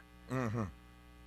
The Black Freedom Movement has been predicated, and the city council president knows this. He went to Morehouse. He wrote a thesis on the great Mark Ridley Thomas's empowerment program. Can you imagine somebody writing a thesis on the empowerment program? Mark Ridley Thomas's project has been predicated on a profound respect and love for black people. But when you then have a church under the able leadership of Reverend Shorter that comes together. And what does it do? We start in prayer. We say this is not about any love. This is not about personal attacks. You mentioned that in your speech. I mentioned that in my speech. And what did we say? I said there are three options in terms of the present suffering of the people of Leimert Park. One, either incompetence. We're saying to the city council president and others, including the mayor at that point, this is underperformance of black leadership. Mm-hmm. This is lack of execution and follow through. You don't have precious people locked into a situation for 5 years and they raise their voices and you don't say anything. It was only the 10th week after you had been raising the issue that we got any kind of response. So it's either incompetence or it's indifference. You really don't care. You don't give a damn about these people because they don't have enough money to sustain you in your next election. That's the second option. Or the third option is corruption. It could be any one of them. That's not an accusation of corruption. Mm-hmm. That's an articulation of an option. Now, the fact that he went directly to corruption, I say, oh, good God Almighty. He's going to have to work with that with himself. That ain't got nothing to do with you, ain't got nothing to do with me, ain't got nothing to do with nobody else. He's going to have to work with that. But any time, though, Brother Tavis, you view people raising their voices because they're suffering as an occasion of profanity reflects such a contempt for those people. He ought to be ashamed of himself to call himself a leader, let alone a black leader. That's the right word. That's the word of the day. I sense in what he had to say a contempt for black people. And that's hard to swallow when you have a contempt for people raising their voices when you have underperformed. When you underperformed, absolutely. Absolutely. But this is not new, though, Tavis. There is a history of black folk who talk one game, but in the end have a contempt for the people on the ground because it's all about something else. I don't know. Now, he accused you and I of just personal interest and personal ambition. We're doing all of this based on personal ambition. Why? Because they figure Tavis Smiley wants to be the next mayor of L.A. Please get off the track. Let me read, since you went there, let me read this particular paragraph that Doc is referencing now. Marquise Harris Dawson, President City Council, writes this in his letter to the public. And I quote, "It's no secret who's behind these recent and dubious attempts to sow division, and they are willing to put their personal interest and ambitions above those of the community they purport to represent," close quote. I don't know what personal ambition he's talking about on my part. I'm not running for city council. I'm not trying to be the mayor of this city. I got my hands full with this radio station and everything else I'm trying to do. But when he leans in to personal interest and ambitions as a way to try to push back on Dr. West's critique and my critique, and frankly, not just Cornel West and Tavis Smiley, there were hundreds of people packed in this church. And you've been hearing on our local station here the voices of 15 or 20 of those people that we run every hour. We wanted to be clear, in case you missed the town hall, that there were people that got to the microphone and spoke their truth. It's not about Tavis Smiley. This is not a personal squabble up with Marquise Harris Dawson, Tavis Smiley, Cornel West, or anybody else. It's about being held accountable to what you told the people you were going to deliver. So then to go lowbrow with it and to act as if this is about some personal interest and ambition, that's just sick to me, Doc. It is, and I just think that, the brother's on his way out. We're going to have to pray for him. He's going to have to repent sometime down the line because he knows deep down in his heart and soul that you can't just treat the people this way and be silent, and then in the end, when somebody makes you accountable, all of a sudden now you become one of those who are being targeted by white supremacy. There are many black people who are being targeted by white supremacist forces. There's no doubt about that. The black people keeping him accountable is not part of that open season activity. And if he can't see that distinction, then he thinks that everyday people in Los Angeles, especially black folk, are just blind sheep and going to listen to anything he writes and says and follow him. Those days are long, long, long over. Long over. You got to grow up. You got to be mature. We got enough mess to be dealing with the neo-fascists in Washington and these too often these neoliberals who continue to act like they support us. But as soon as things get hot, like the shift from George Floyd moment to the anti-DEI moment, look at 350,000 black women being targeted. That's open season on black folk. They lost their job. Well, Lamert Park black folk, in some sense, have been targeted by the disrespect and contempt in terms of how they've been treated for 5 years, and this is all he can come up with is attack you and I and others? Please, grow up. No, grow up is right. This letter is on our website at kbla1580.com for those listening around the country or in the city who haven't read the letter. From Marquise Harris Dawson, City Council President. It's worth reading for yourself. Don't take my word for it. Don't take Doc's word for it. It's on our website right now on the homepage. You can't miss it, kbla1580.com. He knows, because we keep reminding him, he has until September the 4th, the city does, to respond to the demands made by the community in the letter we sent them on August the 5th, as I recall. So they've got until September 4th, Friday, to respond in detail to the demands made by this community. We will see what happens on September 4th. And people keep asking me, what happens if they don't respond or don't respond appropriately? And my answer is very simply, stay tuned. That's all I can tell you about that. I've got 3 minutes left, Doc. Let's. I'm sorry. That when our finest, like Mark Ridley Thomas, is targeted, and he's talking about the charges of corruption and incarceration. Mark Ridley Thomas is an innocent man who's being targeted. Where's your voice, City Council President? Yeah, and for that matter, I don't need to. It's not about beating my chest, but what this station has done locally is to defend, stand in the gap for Mark Ridley Thomas. And we've also done the same thing for Curran Price. So you can't accuse us of running a white supremacist agenda when we're the only media outlet in town who's standing firm behind the black electors who are being falsely accused. So I'll leave that where it is. I've got 2 minutes left to go, Doc. Say a word then, again, to your point about our finest being targeted, about Brother Jason and the ways in which he was so harassed and so targeted. That brother took his own life. Yeah, well, it's a sad situation. When he was up for the job, there were 2 black women who were really superb scholars. And the white advisory board chose Brother Jason. And it turned out that Jason was not honest. It turns out that he was not telling the full truth about his history and so forth. He's a very wonderful human being. He's a sensitive human being. He's a kind human being. But he was not up for that job when it comes to the kind of academic qualifications. There's a whole wave of black people who meet the academic qualifications. There's no doubt about that. But then when it came down so hard on him, the British press, especially the establishment, did express a white supremacist contempt for not just him, but black people as a whole. As a whole. And then you got Nathan and the others, of course. That's the white brother, the Jewish brother who believes in race science, who believes that Harvard would have 0 professors if it were based on merit, and Harvard would not have hardly any students if it was based on merit. What do they mean by merit? When was merit ever fully operative anyway? So that he believes in superstition. That's what race science is. You might as well believe in unicorns and centaurs.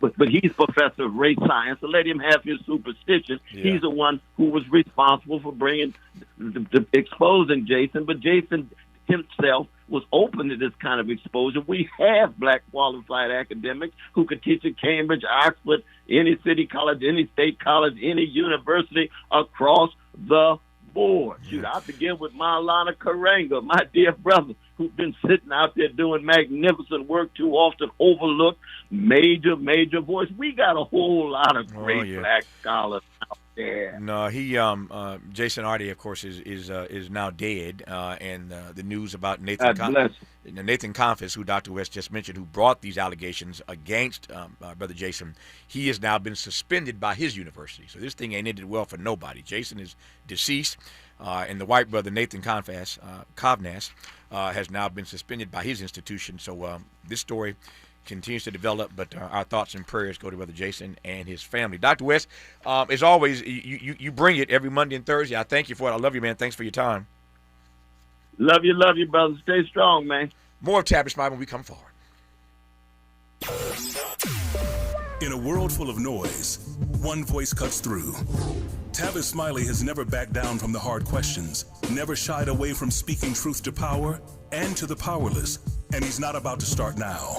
This is the show people talk about, the one your co-workers quote, the one that gets under your skin in the best way. Tavis Smiley, nationally syndicated, unapologetically progressive, unapologetically real.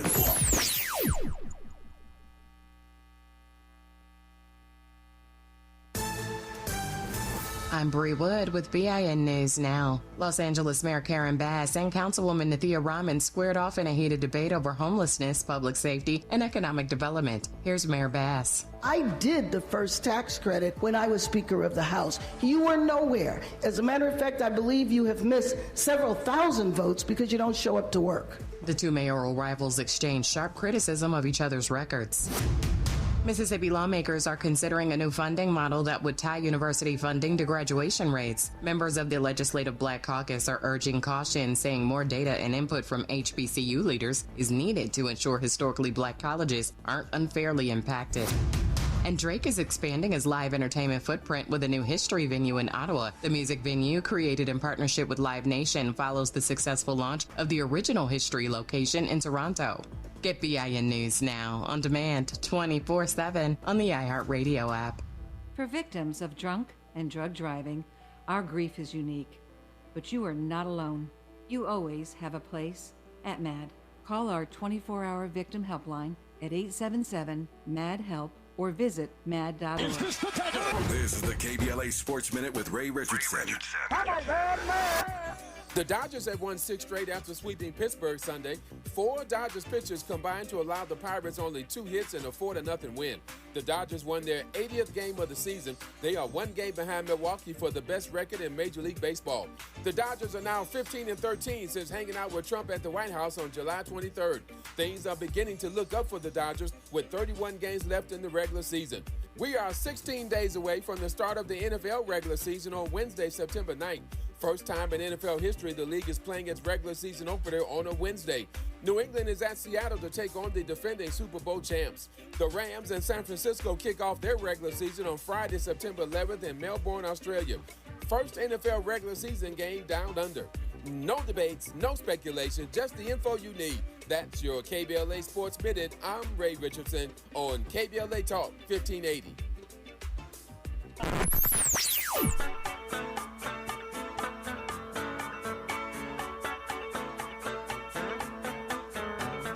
This is KBLA Talk 1580.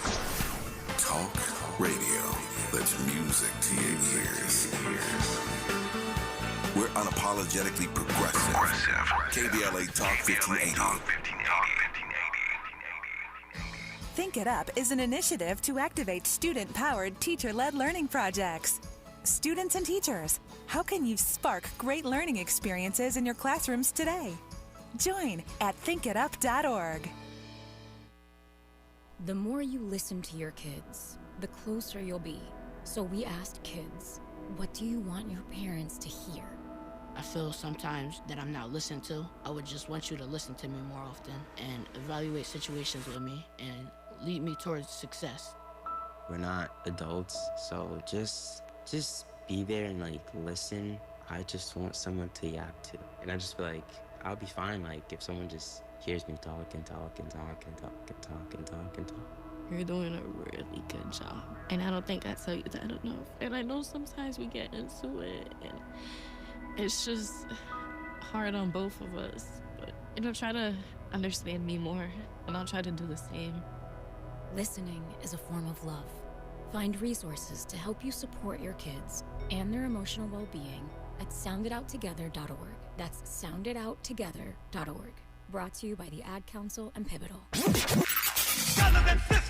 There is no denying that we've always been the conscience of this country. KBLA Talk 1580 is progressive talk radio built for our community, by our community, and with hosts who look like you, live near you, and care about what you care about. 50,000 watts of truth right here in Southern California. KBLA Talk 1580. Listen live on your AM radio dial at 1580 or stream us live on our KBLA1580.com website or on our free KBLA 1580 app. Unapologetically progressive. Hi, I'm John Wood Jr., host of the Kingdom Project, weekends on KBLA Talk 1580. Black America has a tradition of holding the United States of America to the standard of her stated principles when it comes to democracy. When the country has said all men are created equal, black people have demanded that we mean it. In the long history of holding America accountable to the promise of her ideals, no name looms larger than Dr. Martin Luther King Jr. With this faith, we will be able to work together, to pray together, to struggle together, to go to jail together, to stand up for freedom together, knowing that we will be free one day. But as the country has drifted from the ideals of Dr. King, do black people have a special obligation to revive Dr. King's philosophy? Furthermore, does the black church have a responsibility to renew the moral leadership of America and reacquaint the nation with the gospel principles that inform Dr. King's philosophy? Tune in Sundays at 9 a.m. Pacific as I make the case for the revival of the philosophy of Dr. Martin Luther King Jr. and the moral leadership of the black church, only on KBLA Talk 1580.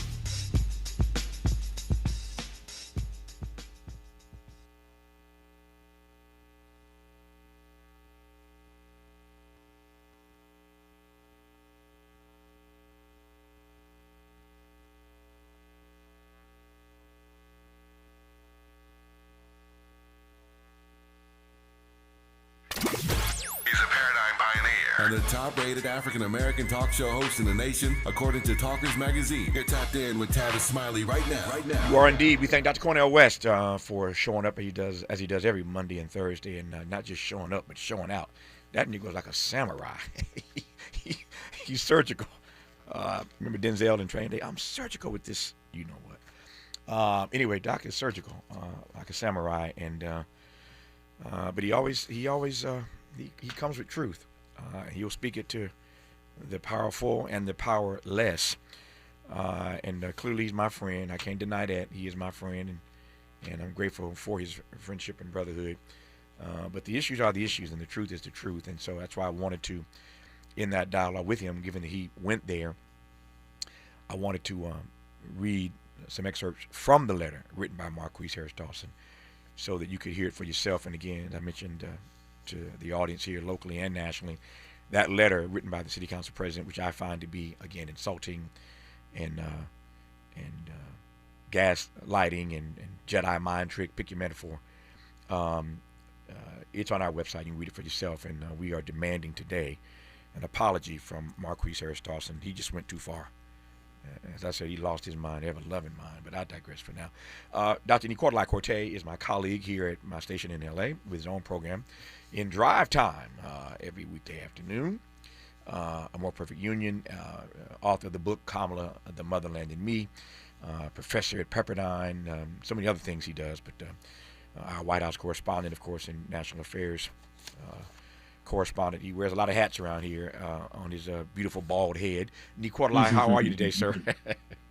I'm well, Tavis. Good morning. How are you? Man, if I complained, I'd be an ingrate. You know me. Dr. West and I were just talking about this letter from Marquise, and don't need to put you in the middle of it, although you are in the middle of it because you were there that night. You hosted the pre-show before we went live with the town hall, and then Dr. West, as I recall, was your guest that night for about an hour on the pre-show again before we let the audience, the community, I should say, have their say that night. But this letter from Marquise got everybody talking. Any thoughts from you before I push forward to some other issues? Well, I mean, I've known Marquise for a very, very long time. These days I'm salt and pepper. I was a whole lot more pepper than salt when Marquise and I first met, when he was running the Community Coalition. And, it's been a minute since I last saw my friend Marquise, but one of the things that really stood out to me in that letter was it seemed as if the council president was communicating from a place of hurt and not a place of wisdom, and that's different. That's a different Marquise to me. I've always known him to sort of take the high road, and so I was a bit surprised by that.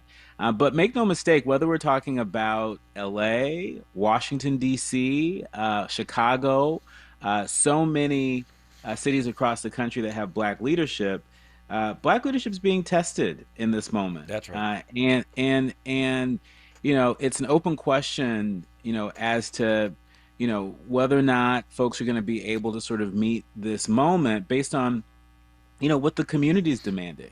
You referenced the town hall at Bethel Temple Church, Bethesda. Bethesda. Yes, Bethesda right. Temple Church, and I was there. I was there sitting in the front row alongside Dr. West and so many other folks in the community, and I heard every single one of their concerns, and they struck me as valid. They struck me as legitimate. This is not a community that we should characterize as being in the business of trying to tear down a project like Destination Crenshaw. This is a community that deserves more projects like Destination Crenshaw, but they also deserve to have a timetable that is reasonable. They deserve the same responsiveness from their public officials as folks in any other part of town. And I know, if we're talking about Larchmont Village, or Valley Village, or Brentwood, or Saluka Lake, some other neighborhoods across the city of Los Angeles, I can't say that this scenario would play out in exactly the same way. And so my hope is that our brother, City Council President Marquise Harris Dawson, and the mayor and the community, everybody just sort of lock arms, and move forward.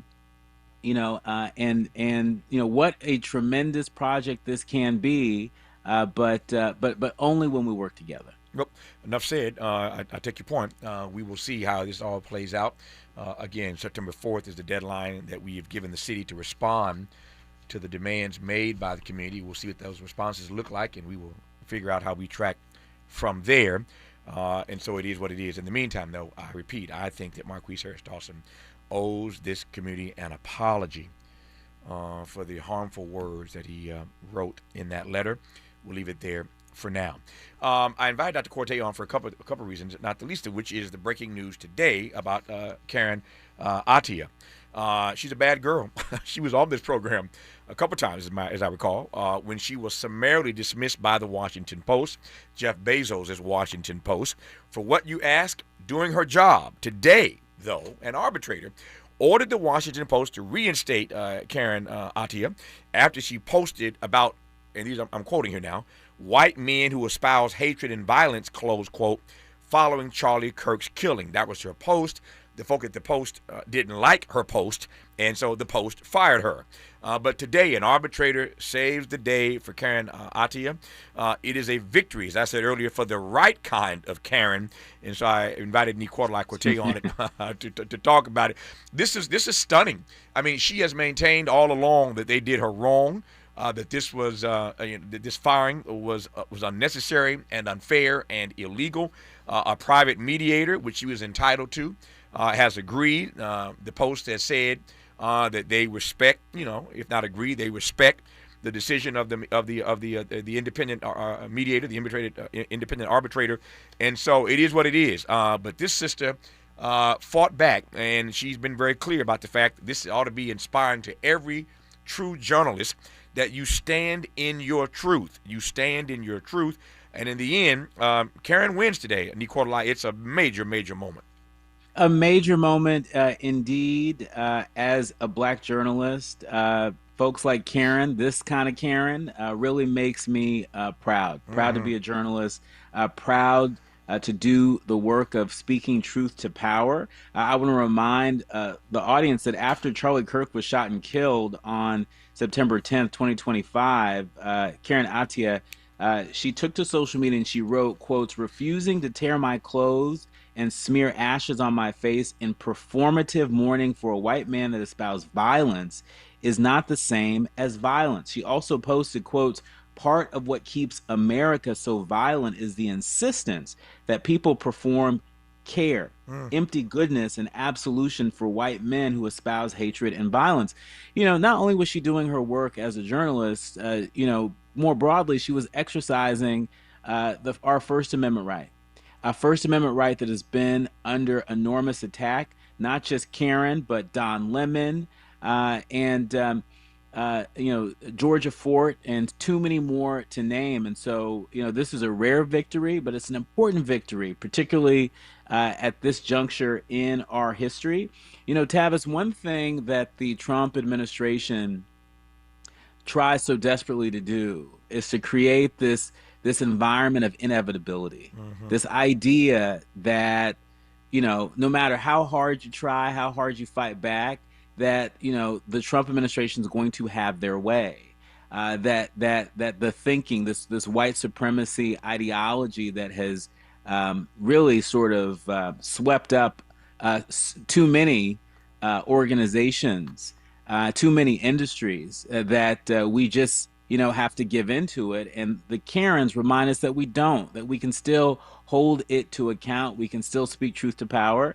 And so I just imagine what her first day back at work is going to be like. What is that water cooler conversation going to be like at the Washington Post? Yeah. No, victories for black people, as we know all too well, don't come easy to begin with. And they certainly don't come easy when you're up against a behemoth, a giant, a Goliath, if you will, like the Washington Post. And yet Karen Attie took them to the mat today. And I'm grateful for this arbitrator who looked at the facts and made the right decision. They should never have maltreated Karen in this way. The Post has to own that. But it is a major, major victory for journalism. It's a major victory for individual journalists, but it's a major victory for Black America, and it's a major victory for truth tellers. You heard Quartelai read what she posted. That ain't nothing but the truth. As we say around here, no lies were told. No lies were told in what she posted. And so we are celebrating Karen Attie winning this fight today against the venerable Washington Post. We've invited her back on this program, and she'll be here in the coming days as she's been before. But congratulations to Karen Attie getting her job back at the Washington Post. When we come forward, we'll talk about Hakeem Jeffries and hanging out with Jared Kushner. You're listening to Tavis Smiley. Every day, somebody somewhere is trying to silence the truth. Not on this show. For over 3 decades now, Tavis Smiley has been bringing you the conversations that matter, the voices that challenge, the ideas that move us forward. From the halls of power to the heart of the community, Tavis covers it all. Real talk in real time. This is Tavis Smiley. Don't be anxious or confused about AI. Take control of your career when you get the skills to tackle real business problems and design specialized solutions. HR Dive reported that entry-level talent with applied AI credentials can receive up to a 25% salary boost. But where do you find training that you can trust? Future-proof your career and deliver more value with Humans Lead the Way AI. Their hybrid learning courses use practical definitions, real-world examples, and strategic insights to help you and your team understand AI with confidence. No magic, no hacks, no shortcuts. Just practical knowledge that helps you use AI more successfully. Don't wait. AI can never replace people who know how to use it well. Register for courses today at humansleadtheway.com. That's humansleadtheway.com. Hey, Dad, how do airplanes fly? What's in this box? Can I touch this? Where does sand come from? Is this tree good for climbing? What happens if I mix these two things together? How are babies made? What does this thing do? Kids are curious about everything, including guns. Talking to them about gun safety in your home is a good first step, but you can do more. Always keep your guns locked, unloaded, and stored separately from ammunition. Storing your guns securely is the best way to prevent family fire, including unintentional shootings. For more information on safe gun storage and ways to keep your family safe, visit endfamilyfire.org. That's endfamilyfire.org. What do we keep in the attic? What's this thing called? Can I ride my bike backwards? Like I said, kids are curious. It's up to us to keep them safe. Brought to you by End Family Fire, Brady, and the Ad Council. Just in case you missed our Procrastination Crenshaw Town Hall. My name is Khalifa Bey. I am the founder of the South LA Bureau of Tourism and Trade. And how this is impacting me is that I can't promote it. I won't promote it. I hear a lot of talk about everybody. Accountability is responsibility. Change your vote. Change the vote. I know there's a lot of Democrats in this room, and I get all that, but if you keep doing the same thing over and over and over and expecting a different result, it ain't gonna happen. And it's not about Democrat, Republican, it's about getting what we need to get done. That's what it is for me, because this is deliberate. This of our communities, you look at Chicago, you look at all the black communities were built by us, we're in the same condition. So to me, it's by design. And if we don't do something to change the vote to get to what we need, stop having these meetings. Making sure they stick to the truth. We're KBLA, Talk 1580. Freedom is an endless meeting. So let's get back to it with Tavis Smiley.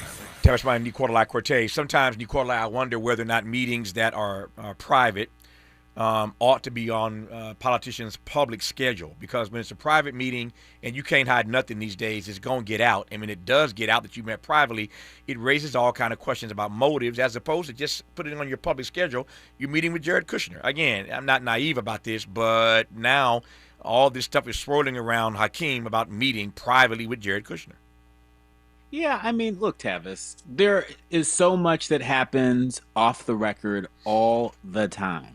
Not just among principals in public office, but even in the world of journalism, in the world of talk. There's so much negotiating that happens behind the scenes, and so I'm not terribly surprised by this.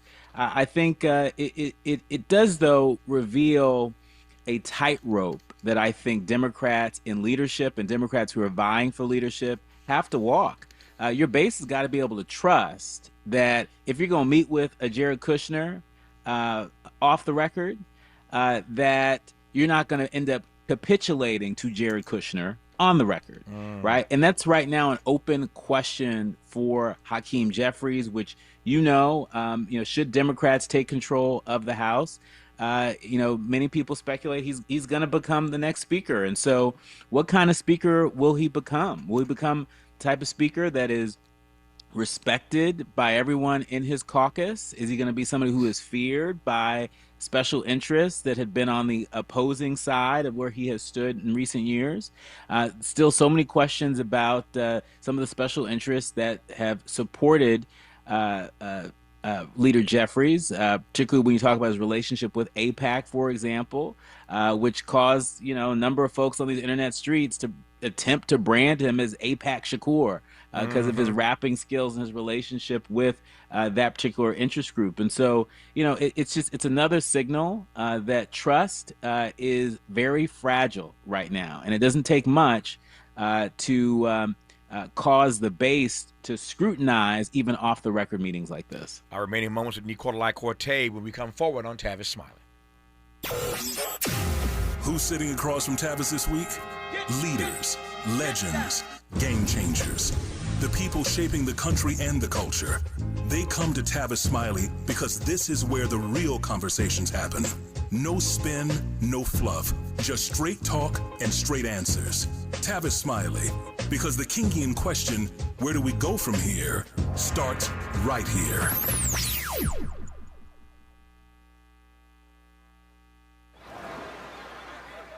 Hear that? That's the sound of your life. Perfectly imperfect. Beating in rhythm to the world you've created. But every time you drive after drinking, the music gets drowned out. Your life sounds pretty great. Don't let a buzz ruin it. Buzz driving is drunk driving. Don't drive buzzed. A message from Nitsa and the Ad Council. KBLA Talk 1580. We've got a lot to talk about. KBLA Talk 1580, connecting you with services and solutions. These are hard times for housing in America. Too many in our community face barriers to safe housing, behavioral health care, and affirming spaces for healing, particularly those impacted by poverty and stigma or incarceration. Rooted in South LA, Ahmad supports impacted communities through housing, wellness, and leadership development. Ahmad provides culturally responsive, peer-led support from transitional housing and mental health services to leadership development and youth empowerment. They offer safe, affirming houses for youth, transgender women, and formerly incarcerated individuals. Therapy and peer support with a focus on healing trauma in Black communities. HIV prevention and care, free testing, education, and wraparound services for whole person wellness. Standing in the gap with health, housing, and hope. Reach out to Ahmad Institute at 323-569-1610. That's 323-569-1610. Or visit amaad.org. This is a community call to action from KBLA Talk 1580. You know that Big Bargain detergent jug is 80% water, right? It doesn't clean as well. 80% water? I thought I was getting a better deal because it's so big. If you want a better clean, Tide Pods are only 12% water. The rest is pure, concentrated cleaning ingredients. Oh, let me make an announcement. Attention shoppers, if you want a real deal, try Tide Pods. Stop paying for watered-down detergents. Pay for clean. If it's gotta be clean, it's gotta be Tide Pods. Water content based on the leading bargain liquid detergent. Less monologue, more dialogue. Tavis Smiley continues right now. It does indeed. Just a few minutes left here, Dr. Quartelai-Quartey. We've been talking about a couple of things in case you've just tuned in. One, about our dear sister Karen Attie at the Washington Post, who got her job back today. Major victory for journalism, for Black journalists in particular, coming off of the big NABJ convention in Atlanta this year where Dr. Quartey attended. Again, they did her wrong, and I'm glad to see her get her job back as a columnist, a brilliant columnist at the Washington Post. And then we were talking again about Hakeem Jeffries and Jared Kushner meeting privately, although now everybody knows about the private meeting. It ain't so private no more, and there are questions being raised. I raised this issue earlier with one of our guests today in our very first hour, Quartelai. I closed with you in the last 2.5 minutes with the same question, whether or not in this particular moment, history making though his election as Speaker would be as a Black man, there are all kind of questions swirling around him, and this kind of stuff about Jared Kushner doesn't help, whether or not he's the right person at the right time. I mean, it is a important question, not just for Hakeem Jeffries, but for anyone and everybody who is in a position of leadership, power, influence right now. Are you doing everything you can to meet this moment? And it's a big question, an open question as to, well, what kind of speaker would Hakeem Jeffries be? Would he be a speaker that operates in a way that is pleasing to special interests that are at odds with what the base of his party want to see change in Washington? Will it be more of the same, or will it be, the kind of bold leadership that is powering the campaign? How would you, not to cut you off, just watching my time, how would you contrast, you're from the Bay Area, as we all know, your friends know this, of course, how would you contrast Hakeem Jeffries as the kind of speaker you think he will be versus the speaker that Nancy Pelosi was? Well, I think the big difference is Nancy Pelosi was chair of the California Democratic Party before she rose to power in elected office. I think that made a big difference in terms of how she governs. It made a big difference in terms of the different wings of the party that she was able to bring together. Mm-hmm. It's still yet to be seen how well Hakeem Jeffries will manage the different wings of the party. That's part of what made Nancy Pelosi really a standout speaker. Yep, no, legendary to be sure. No question about that. We shall see how this all plays out. We talked earlier in today's program. I think Quartelai-Quartey agrees. Democrats look like they got a decent shot of winning back the House. They have now put Iowa and Texas, the Senate races there, in the toss-up category. So there's a chance that Democrats could win the Senate as well. We shall see come November. But for now, we thank Dr. Quartey for being our White House correspondent. I think for being my colleague here in L.A. And for all the good work he does every single day. Quartelai, I'll talk to you soon. Thanks for your insights. Thank you, Tavis. More of Tavis Smiley when we come forward.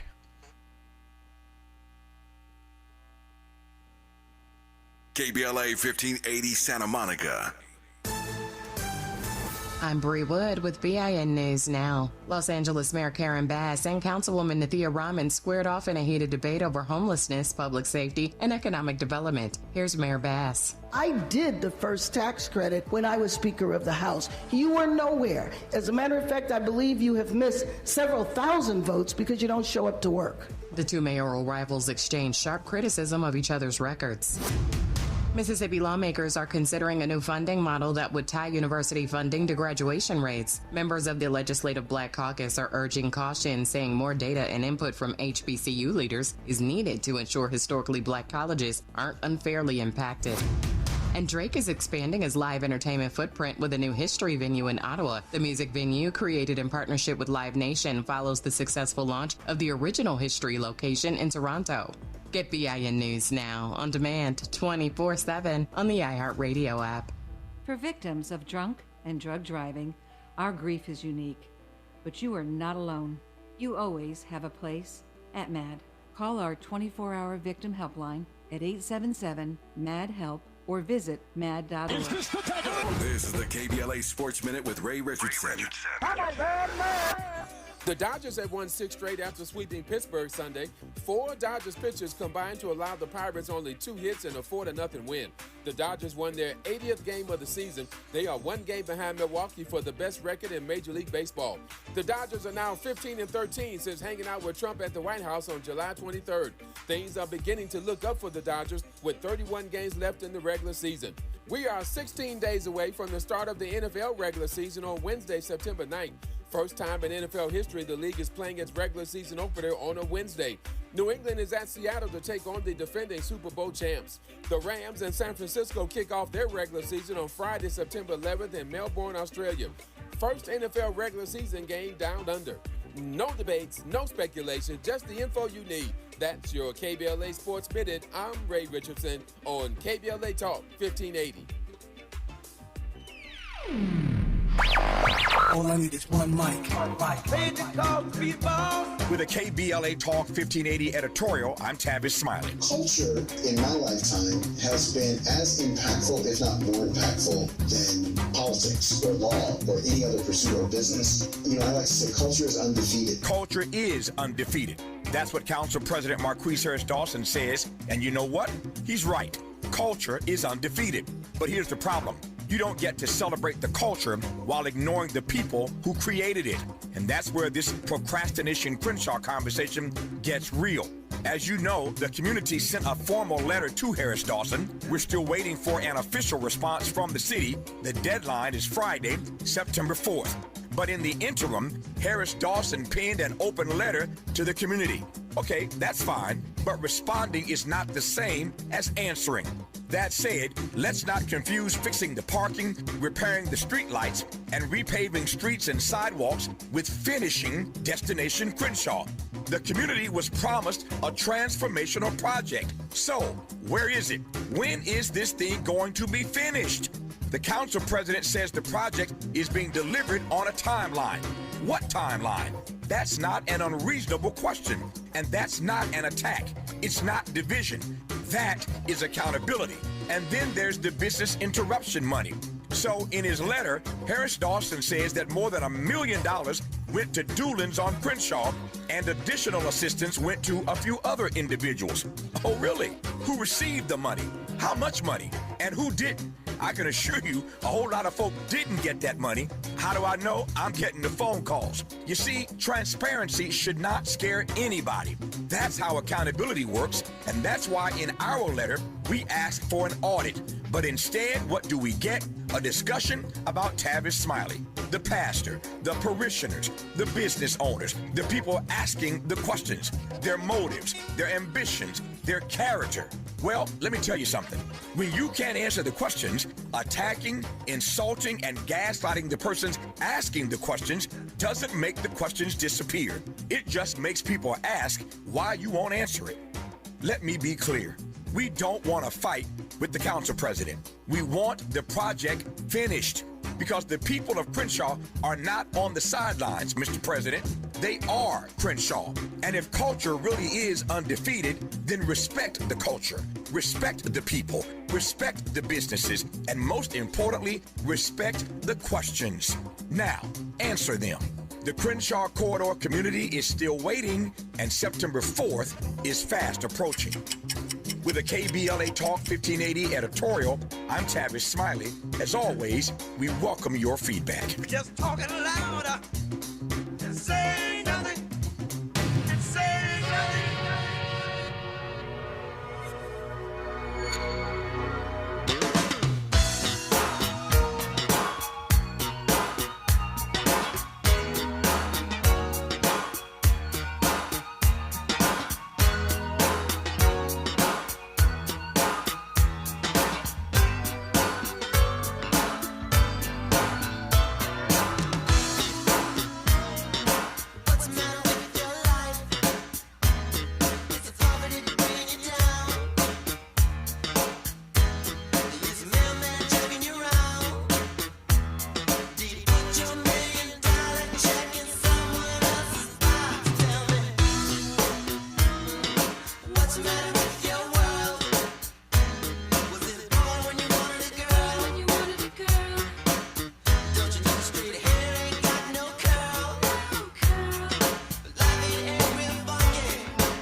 That's Prince, and I'm Tavis, and I'm glad to have you with us in this third and final hour of our program. Two conversations in this hour, as promised. On the backside, we will talk to Ernest Harden Jr. He is Emmy nominated right about now, veteran actor, nominated for his outstanding guest appearance on the HBO Max hit medical drama, The Pitt. I haven't seen Ernest Harden Jr. in a long time, so he's coming in studio on the back half of this hour to wrap our program today. We'll celebrate Ernest and this Emmy nomination. I ain't mad at him, but we commenced this hour with our friend and brother, Galen Druke. We'll take the political prediction market to task here in a moment with Galen of a GD Politics podcast, and I'm glad to have Galen back. Galen, how are you, sir? I'm good. Thanks so much for having me. It's good to hear your voice. Thanks for your time. Let me just, we were talking about a few political issues earlier today, and I want to just circle back to one or two of those right quick just to get your read on it, and then we'll push forward to this this prediction market that seems to still get stuff wrong even after all these years of hopefully getting better at the polls that we take. We were talking earlier about a couple of things. One, let me start with the Democratic Convention. They've narrowed down the final three cities where they're going to meet. So Philadelphia, Boston, and Denver. We talked about this in the first hour of our program. I said then, I say in this hour now, I'm not so sure that the cities matter these days. These races come down to a number of swing states, and as you well know better than most of us, a few districts inside those swing states, and there's all this consternation about where the convention is going to be held. Atlanta was bypassed. The black mayor of Atlanta has said it's a slap in the face to black voters, so now there's another squabble up inside the Democratic Party. I'm just not so sure that location makes the difference that it used to make, and yet here we are talking about where the Democratic Convention is going to be when we know it comes down to swing states and a few districts once again in those states. That's my read. What's your read? Yeah, I think you're exactly right. Folks will remember how in 2016, Democrats held the national convention in Philadelphia that summer. And of course, Hillary Clinton went on to win Pennsylvania.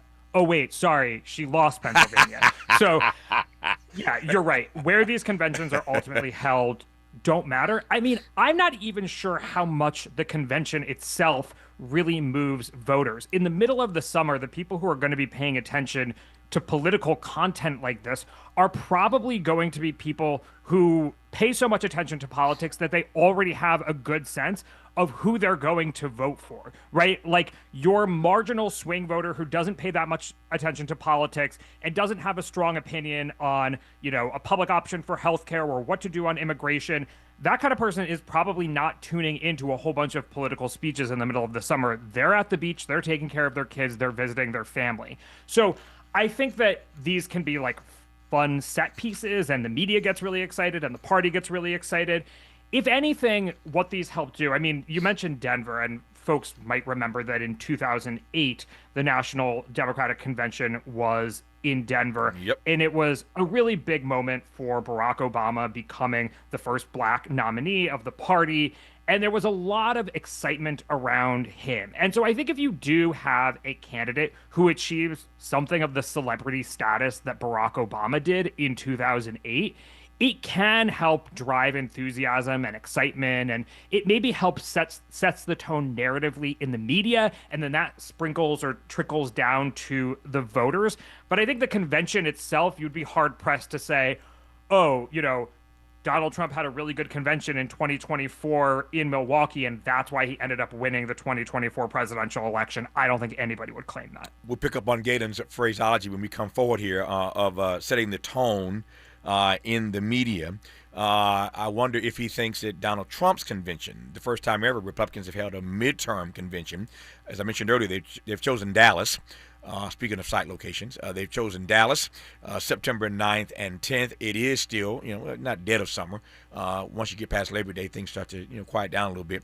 But we're gonna be, forced to pay attention to this convention, September 9 and 10, in that 8-week sprint from Labor Day till Election Day. There's a reason why they waited till September, not August, to do this. They're right smack dab in that 8-week sprint, again, from Labor Day till Election Day. Will that convention set the tone in any way in the media and beyond for Republicans to, if not pull off an upset in November, at least stop the bloodletting that many people expect? We'll talk about that with Galen and a great deal more when we come forward on Tavis Smiley. From Leimert Park with love, this is Tavis Smiley. You served behind the desk. You served in combat. You did 4 years and got out. You were drafted. You gave 20 years. You gave exactly what your country needed. And so did you. When you raised your hand and swore an oath to your country, when you put your name on a dotted line, you became part of only 1% of Americans who did the same. You are a veteran. You are a veteran. You are a veteran. Because no matter when, where, or how you served, you made a sacrifice for your country, and you deserve support. If you're struggling with life after service, don't wait. Reach out. Reach out to a loved one, to a fellow veteran, to VA. Find resources at va.gov/reach. Brought to you by the United States Department of Veterans Affairs and the Ad Council. Just in case you missed our Procrastination Crenshaw Town Hall. My name is Bronwyn, and I've been in this neighborhood for 65 years. All righty. I was raised here, right on Crenshaw Boulevard. Ancestry, legacy, everything. No parking. In regards to our elderly, in regards to trying to get from one end to the other, 48th and 50th Street is a dead zone. You got to get off the bus, and you got to make your way down in the middle of the block. I'm right across the street. I understand one of the things. I am happy to see you guys. I've been in too many meetings where you weren't there. I understand those who own the buildings and your properties. I understand those who rent from you. Here it is. Why can't we invest in each other? Making sure they follow through. We're KBLA, Talk 1580.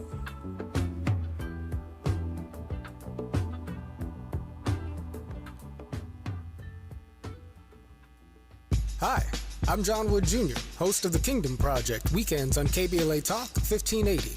Black America has a tradition of holding the United States of America to the standard of her stated principles when it comes to democracy. When the country has said all men are created equal, black people have demanded that we mean it.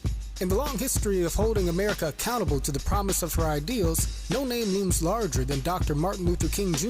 With this faith, we will be able to work together, to pray together, to struggle together, to go to jail together, to stand up for freedom together, knowing that we will be free one day. But as the country has drifted from the ideals of Dr. King, do black people have a special obligation to revive Dr. King's philosophy? Furthermore, does the black church have a responsibility to renew the moral leadership of America and reacquaint the nation with the gospel principles that inform Dr. King's philosophy? Tune in Sundays at 9 a.m. Pacific as I make the case for the revival of the philosophy of Dr. Martin Luther King Jr. and the moral leadership of the black church, only on KBLA Talk 1580.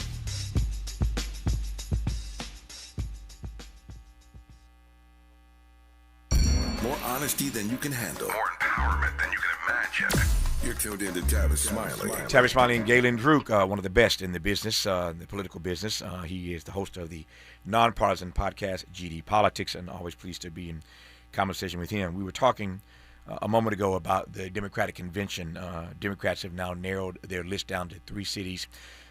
They've been there before. I've been to all 3 in my career covering the Democratic Party: Boston, Philadelphia, and Denver. Of course, Denver, as Galen said, was where Obama was when he accepted the nomination. You recall he did it on August 28th, the day of the anniversary of the March on Washington. So a historic moment, black nominee on August 28th. Also the same day they murdered Emmett Till. So there was a lot happening that particular day in Denver. And I was sitting there with Dr. Cornel West and Muhammad Ali. Never forget, as long as I live. I'm sitting between Doc and Ali, the champ, at that speech. A great moment in my life to be sitting between those 2 guys. But they've narrowed it down to those 3 cities. Atlanta did not make the final list. And the black mayor of Atlanta, Brother Andre, had something to say about it. Suggesting that it's a diss to black voters that they didn't choose Atlanta. And in a year where you're going to need, 2028, you're going to need the black base to help save this party. But that conversation continues. And again, just another example of another squabble up, as I said earlier, inside the Democratic Party. All that said, that's what we were talking about. Now I want to add this to the docket, Galen. So Donald Trump and Republicans. By the way, Galen and I both agree that the city doesn't even matter so much these days. Nobody's, really tapped in that way.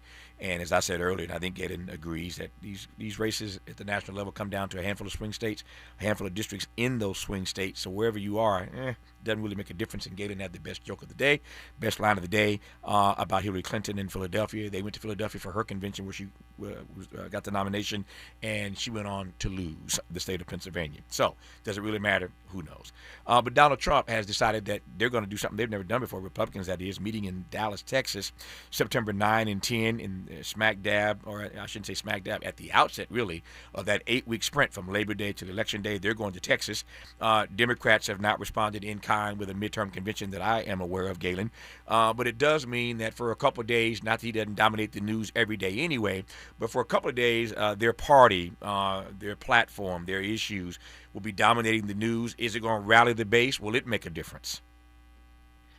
I don't think it will make a difference. And I think if most political advisors were advising the Republican Party on this, they'd tell them maybe don't hold this convention. I mean, I don't know. There's a way, I guess, you can do it, that you could try to highlight areas where the public views the Republican Party positively. The problem is there just aren't that many areas in polling right now that suggest the public views Republicans positively. So, like, on one hand, okay, people have soured on the economy, on inflation, on immigration enforcement, and the like. So maybe you would say, okay, we really need to get people excited about President Trump, right? Mm-hmm. He's got all of these people who support him who don't necessarily turn out in midterm years, and we're going to focus a lot on Trump and get people really riled up to go vote, once early voting starts in November and the like. The problem is President Trump is historically unpopular. He's net negative 20 points underwater. And so if you put on a big affair reminding everybody about Donald Trump and everything about him and that he's in the White House right now,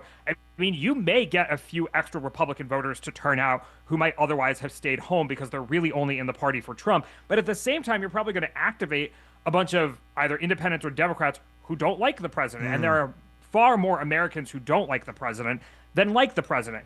You could argue for the alternative, and you could say, hey, there's too much focus on the unpopularity of Trump. We really want to focus on the issues. Well, what do people care most about? The economy, right? Trump is 30 percentage points underwater on the economy and inflation. And so, are we then going to focus on foreign policy? I mean, the war on war is unpopular. So, it's going to be difficult to pick a topic where you can really hammer the Democrats. I mean, if I was advising them as a Republican strategist, I would say maybe the border, you can celebrate how the border has been secured under Trump. That's popular. You can talk about areas where Democrats are unpopular, maybe on some trans issues or, some policing or crime issues. But the thing is, that's not at the top of voters' lists right now. So if you put on a convention and all you're talking about is crime and trans people, I think you will also send voters the sense that, like, oh, you don't actually care about my number one issue right now. Yep. I was about to ask you, and you are prescient and prophetic. I was about to ask you, what should they lean in on, given that he's unpopular domestically, and nobody cares about this Iran war, cares for rather this Iran war. You've answered that question, but let me take it a step further here, though. In terms of leaning in, I'm thinking out loud here. There are some interesting, I'm putting that word in air quotes, there's some interesting candidates that they have in these midterms. I can see them showcasing, if you will, some of the candidates they have over and against these DSA candidates who they call, jihadist and communist, et cetera, et cetera. I'm thinking of people like Byron Donalds in Florida, a black guy running for governor, John James in Michigan, a black guy running for governor. There are others. Is that perhaps one of the frames they ought to operate inside of, just showcasing their talent, as it were, in the midterm elections, beyond even Donald Trump? I think that's a really good point, and I think that's certainly going to be a big part of it. I mean, Mike Rogers, I think we're going to hear a lot about him. Right. I mean, again, I don't know what the lineup is for the convention. Mike Rogers, the Republican senatorial nominee in Michigan, is running against Democratic nominee Abdul El-Sayed. Of course, he's not a member of the DSA, but he's quite progressive and aligned with a lot of things that the socialists are aligned on. And currently, although Michigan you would expect from the political environment to be quite blue right now, Mike Rogers is leading in early polling. And so that is certainly, I would say that in that race, Democrats have a weaker candidate than they would have wanted, and Republicans have a rather strong candidate. Mike Rogers lived out most of his political career before Trump was ever in office, and so he can claim to be a kind of pre-Trump Republican who, doesn't dabble in all of the craziness and et cetera, and try to appeal to more independent or moderate voters in Michigan. I imagine that he's going to be somebody who, gets a primetime slot. I think the same with Byron Donalds.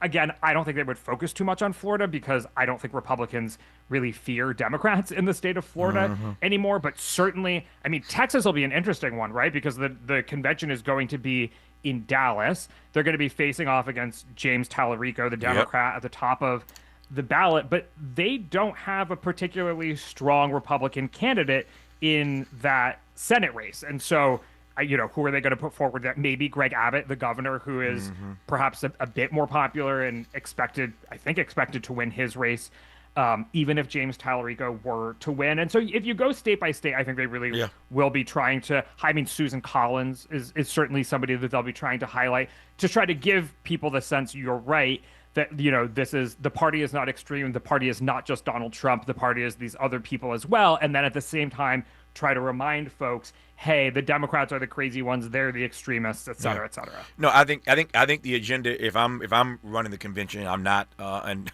I never would be, but if I'm running it, I'm going to spend all my time clowning DSA. I'm going to clown these progressives.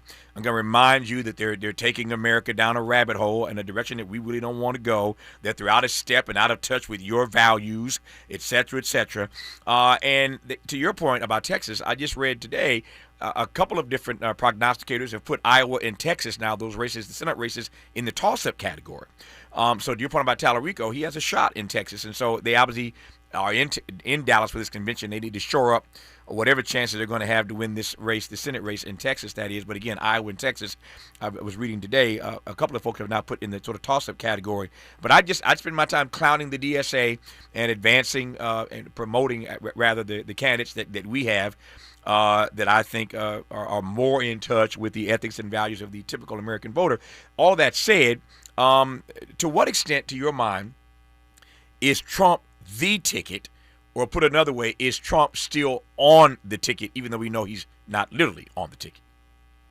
Yeah, I mean, that's how politics works, right? At the end of the day, Trump is president. If people are mad with how the country is going, he's the most obvious target of people's ire. And you can change the subject, and Americans have become more partisan. So there are a lot of, and also the parties have become more extreme. I mean, when they talk about things that the DSA says, they're not necessarily going to be making things up. They may well be talking about positions that the DSA takes that are out of step with the majority of Americans. And so to the extent that that's the case, Democrats have put themselves in a worse position than they might otherwise have been in had they not gone down that path. At the same time, nobody in DSA is running the federal government. And so it's going to be hard to convince people that, somebody in New York City or even one candidate in Michigan, right? Maybe Abdul El-Sayed will lose. Again, he's not part of the DSA. Maybe he'll lose. But that doesn't necessarily mean that, say, Democrats will lose in Texas and Iowa and Maine and North Carolina and elsewhere.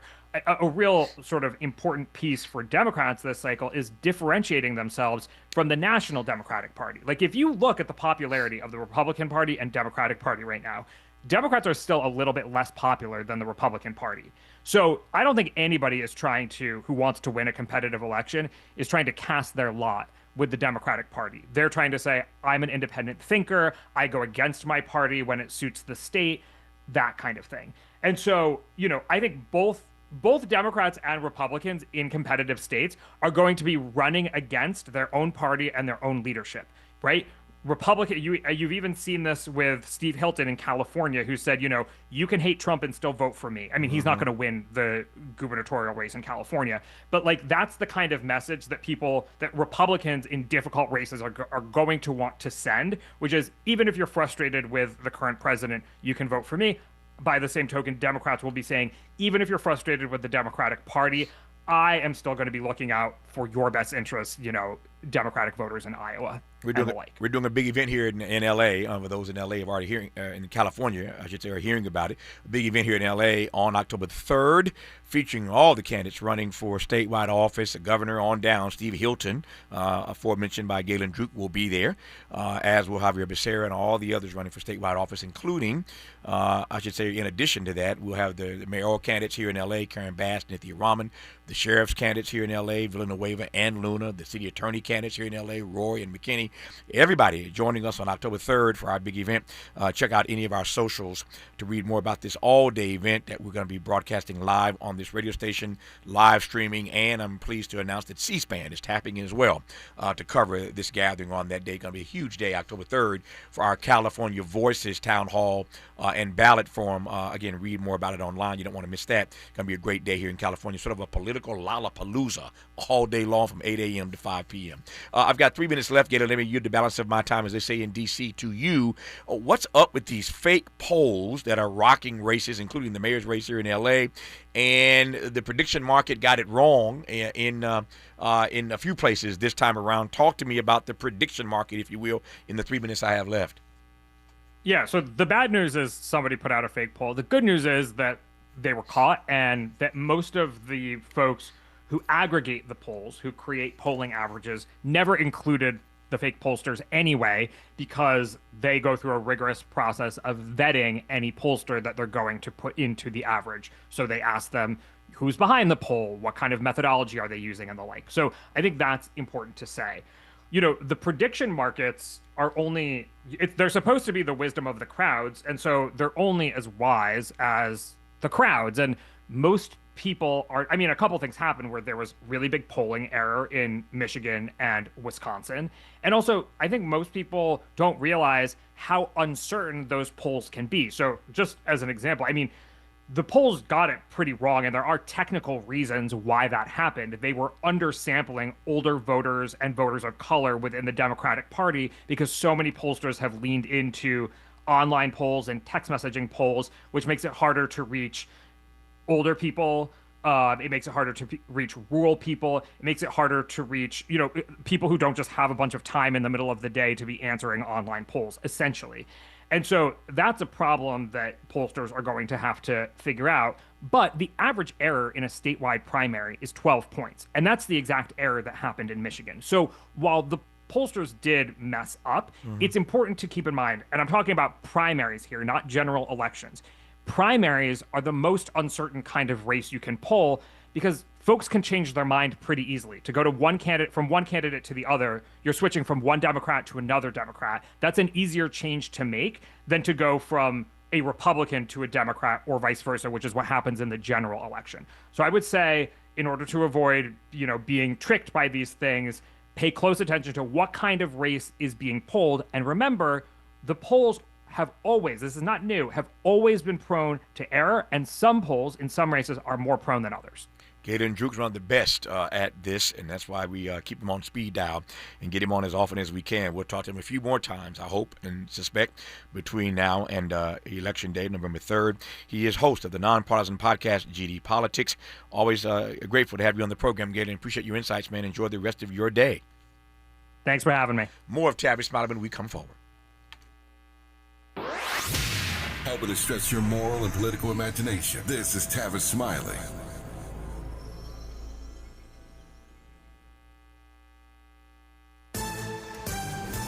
I'm Bree Wood with BIN News Now. Buc-ee's is continuing its rapid expansion across the country. Company founder Beaver Applin says the travel center chain's growth strategy favors conservative-led states. I'm starting to realize life's too short to try to build in places that people don't appreciate what you're bringing. New locations are planned in several states, including Louisiana, Kansas, and Wisconsin over the next year.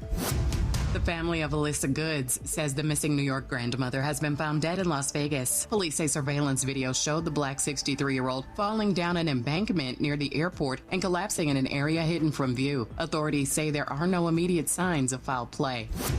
And an arbitrator has ordered the Washington Post to reinstate black columnist Karen Attie, ruling she was wrongfully fired over social media posts about conservative activist Charlie Kirk. The decision requires the newspaper to provide back pay and benefits. Get BIN News Now on demand 24/7 on the iHeartRadio app. For victims of drunk and drug driving, our grief is unique. But you are not alone. You always have a place at MAD. Call our 24-hour victim helpline at 877-MAD-HELP or visit mad.org. This is the KBLA Sports Minute with Ray Richardson. The Dodgers have won 6 straight after sweeping Pittsburgh Sunday. 4 Dodgers pitchers combined to allow the Pirates only 2 hits and a 4-0 win. The Dodgers won their 80th game of the season. They are 1 game behind Milwaukee for the best record in Major League Baseball. The Dodgers are now 15-13 since hanging out with Trump at the White House on July 23rd. Things are beginning to look up for the Dodgers with 31 games left in the regular season. We are 16 days away from the start of the NFL regular season on Wednesday, September 9th. First time in NFL history, the league is playing its regular season opener on a Wednesday.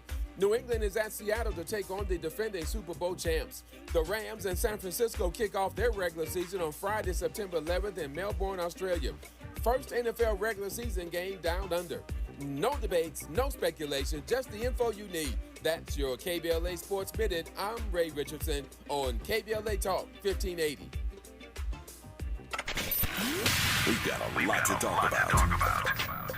Hi, I'm Zoe Williams, a.k.a. the Voice of Reason, encouraging you to join me weekdays from 7 to 9 p.m. for the world's most intriguing relationship radio roundtable. Every night, I facilitate and encourage our loyal listeners to participate in the most engaging relationship discussions you'll hear anywhere. So make it a point to rendezvous with me, Zoe Williams, the Voice of Reason, Monday through Friday, 7 to 9 p.m. Pacific Standard Time. Trust me, your relationships will never be the same. The VOR is on fire tonight. Unapologetically progressive. KBLA Talk 1580. We've got your black.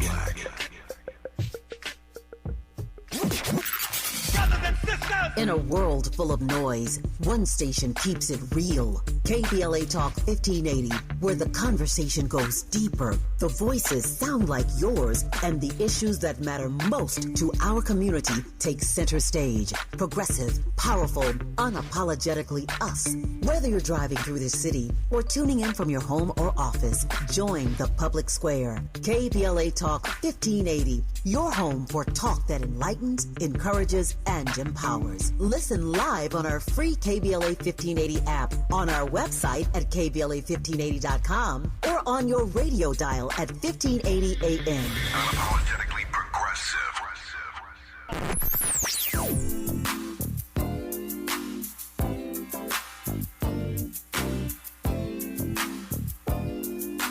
This is KBLA Talk 1580. Talk radio. That's music to your ears. We're unapologetically progressive. KBLA Talk 1580. FarmSafe 811 starts with you. Always call 811 and wait for any underground lines to be marked. Always keep safety in the back of your mind. Just stay humble. For more information, go to farmsafe811.org. The more you listen to your kids, the closer you'll be. So we asked kids, what do you want your parents to hear?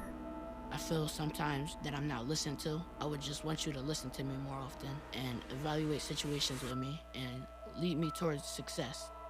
We're not adults, so just be there and like listen.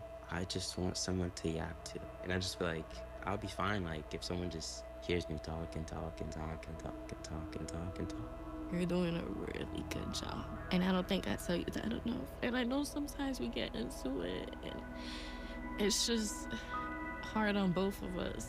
But, try to understand me more and I'll try to do the same.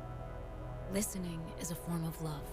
Find resources to help you support your kids and their emotional well-being at sounditouttogether.org. That's sounditouttogether.org.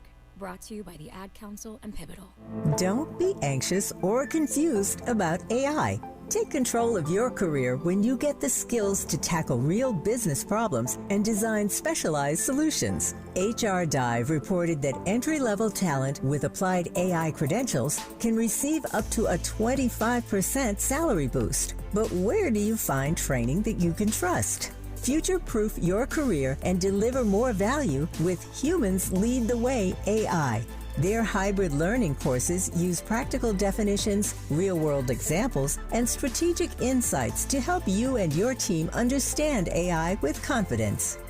Register for courses today at humansleadtheway.com. That's humansleadtheway.com.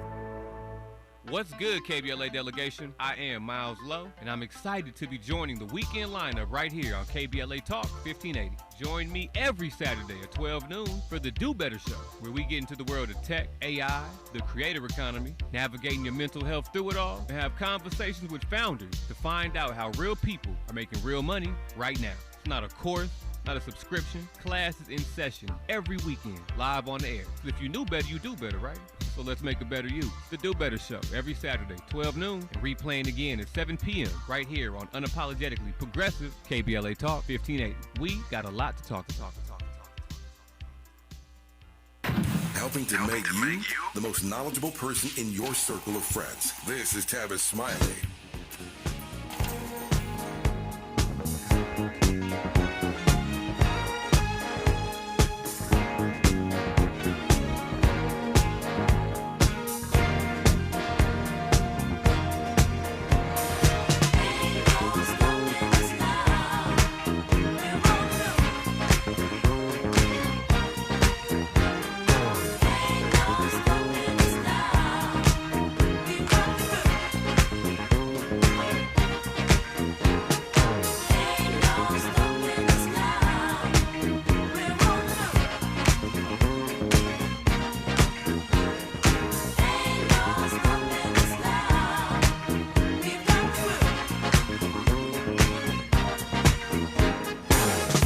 So many things that's held us down, but now it looks like things are finally coming around.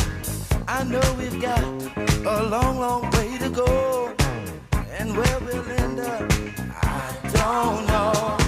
But we won't let nothing hold us back.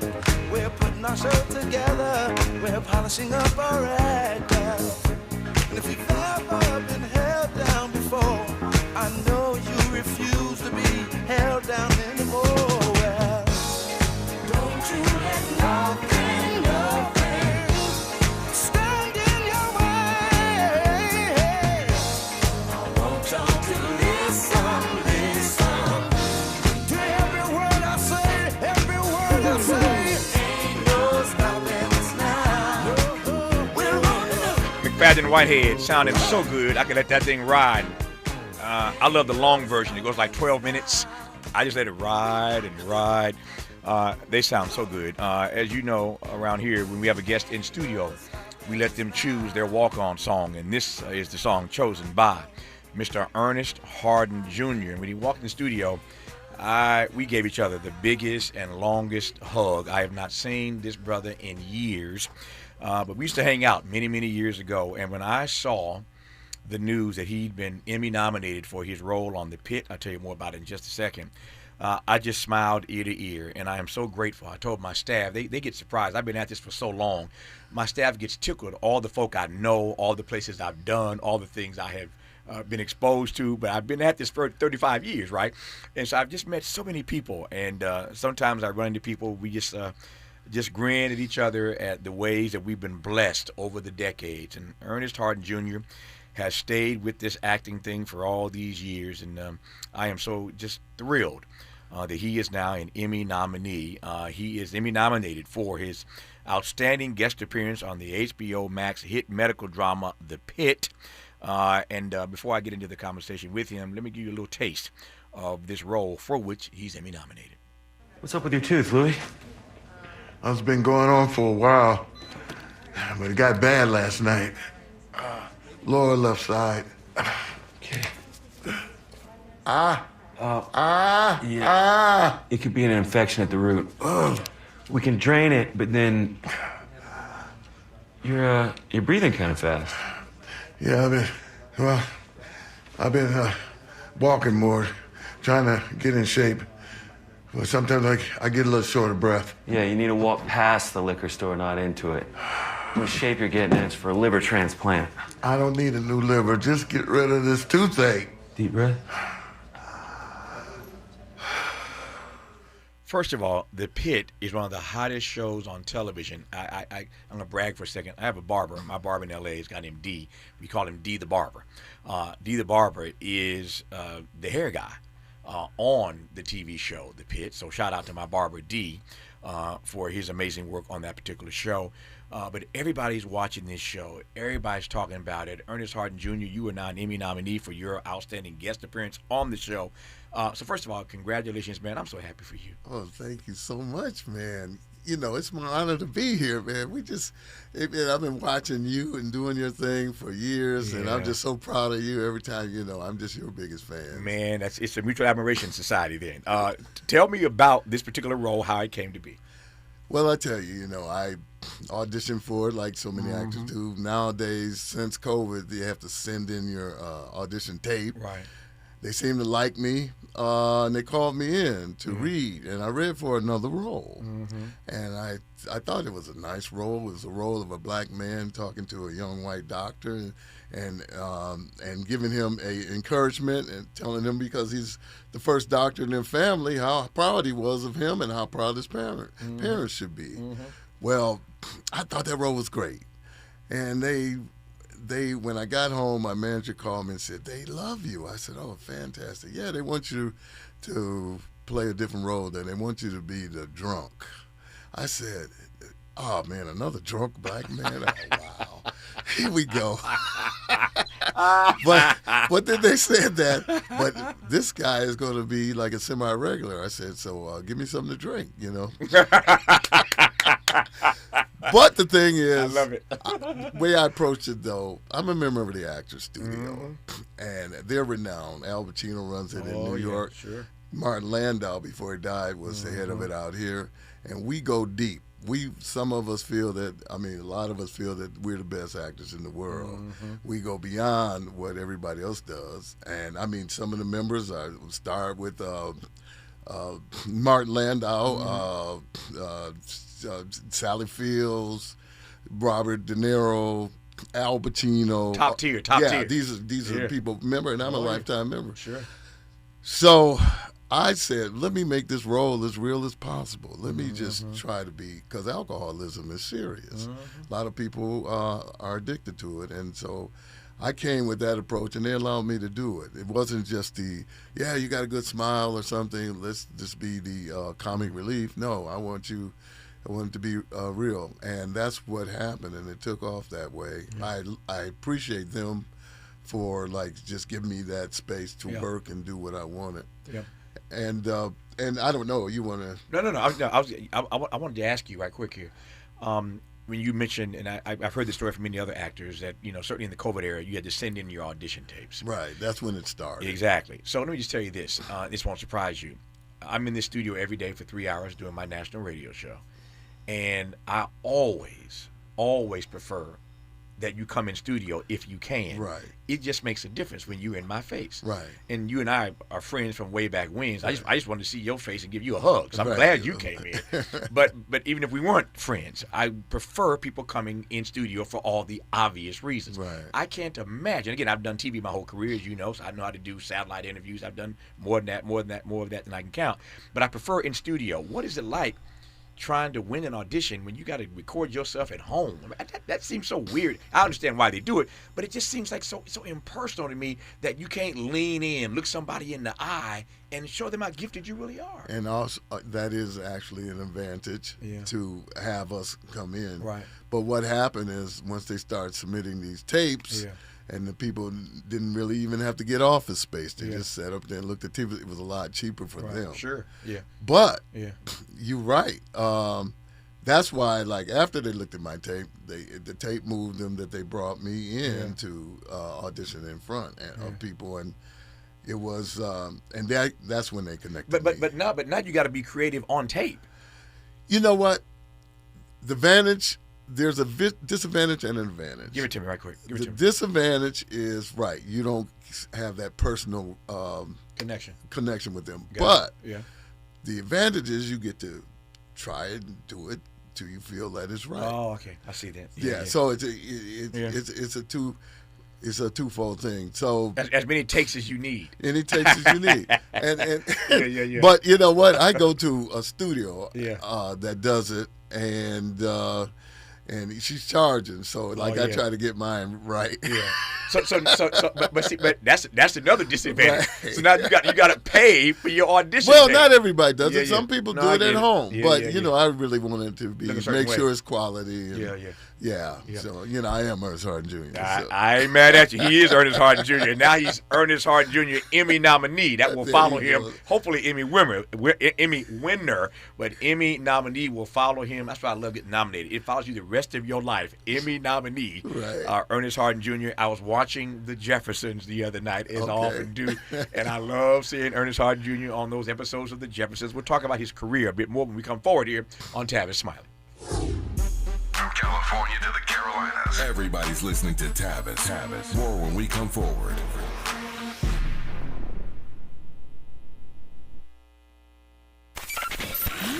Just in case you missed our Procrastination Crenshaw Town Hall. Seriously speaking, every Saturday when I hear the program about Altadena and how it may not come back, that's happening to us. This is the largest land grab since the gold rush in California. We have an EDD property, 59,000 square feet. Our elected representative determined that she should write a bill that would declare it to be surplus. So now guess what we're getting? Affordable housing. So I hope that we can start listening to one another, because there is a domino effect. If you don't care about us, guess what? We won't be here, and then you won't be here. Not letting them get away with anything. We're KBLA, Talk 1580.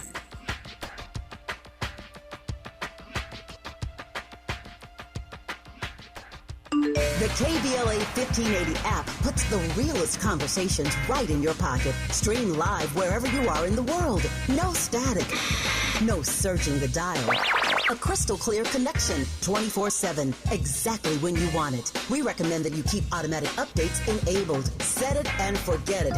So the app stays up to date with store requirements, bug fixes, and new features as we roll them out. Download the KBLA 1580 app today and stay plugged into the conversation everyone's having. Are you feeling the heat? LADWP can help you stay cool this summer and save money. Through the Cool LA program, eligible customers can receive instant rebates of up to $275 on new portable, window, and wall air conditioners. Shop the Cool LA Marketplace today and beat the heat and save. Learn more and apply at ladwp.com/cool-LA. That's ladwp.com/cool-LA. Hey, Dad, how do airplanes fly? What's in this box? Can I touch this? Where does sand come from? Is this tree good for climbing? What happens if I mix these two things together? How are babies made? What does this thing do? Kids are curious about everything, including guns. Talking to them about gun safety in your home is a good first step, but you can do more. Always keep your guns locked, unloaded, and stored separately from ammunition. Storing your guns securely is the best way to prevent family fire, including unintentional shootings. For more information on safe gun storage and ways to keep your family safe, visit endfamilyfire.org. That's endfamilyfire.org. What do we keep in the attic? What's this thing called? Can I ride my bike backwards? Like I said, kids are curious. It's up to us to keep them safe. Brought to you by End Family Fire, Brady, and the Ad Council. Made fresh daily in the Mert Park, Los Angeles, California. You're listening to Tavis Smiley. Tavis Smiley and Ernest Harden Jr., he and I just catching up on old times. Again, life just gets in the way sometimes, and I've been off doing my thing, and he's been doing his thing, and I've been watching him on the screen, big screen and small screen for years now, and he's watching me on television, listening on radio. So it's just, somebody said it was an Issa Rae, I'm rooting for everybody black. I'm rooting for everybody black. And it's just good when your friends get the respect and honor that they deserve. You've been a long-distance runner at this, man. I was just teasing you earlier saying I still watch The Jeffersons, and I love seeing you on The Jeffersons. And when I saw, again, that you had received the Emmy nomination for your role on The Pitt, it was just a feeling of joy, man. I appreciate that, man. You know, The Jeffersons I started doing The Jeffersons in 1976. So how long ago was that? And before that, I actually started when I got out of Michigan State, Michigan State University. I got out with a degree in theater. The Spartans. Yeah, and we went to New York. I went to New York. I was toughing it in New York, you know, doing just everything I could, standing on people's floors. And and then I finally got a break in a movie called 3 Days of the Condor, which became a classic with Robert Redford and Faye Dunaway. And that movie gave me my SAG card. And I got to be kind of cool with Robert Redford, too, after that. Oh, yeah. Yeah. Legendary. It's funny. I didn't understand at the time how big that movie was going to get, but it became a classic. My name is the last name on the credits. Teenager, Ernest Harden Jr.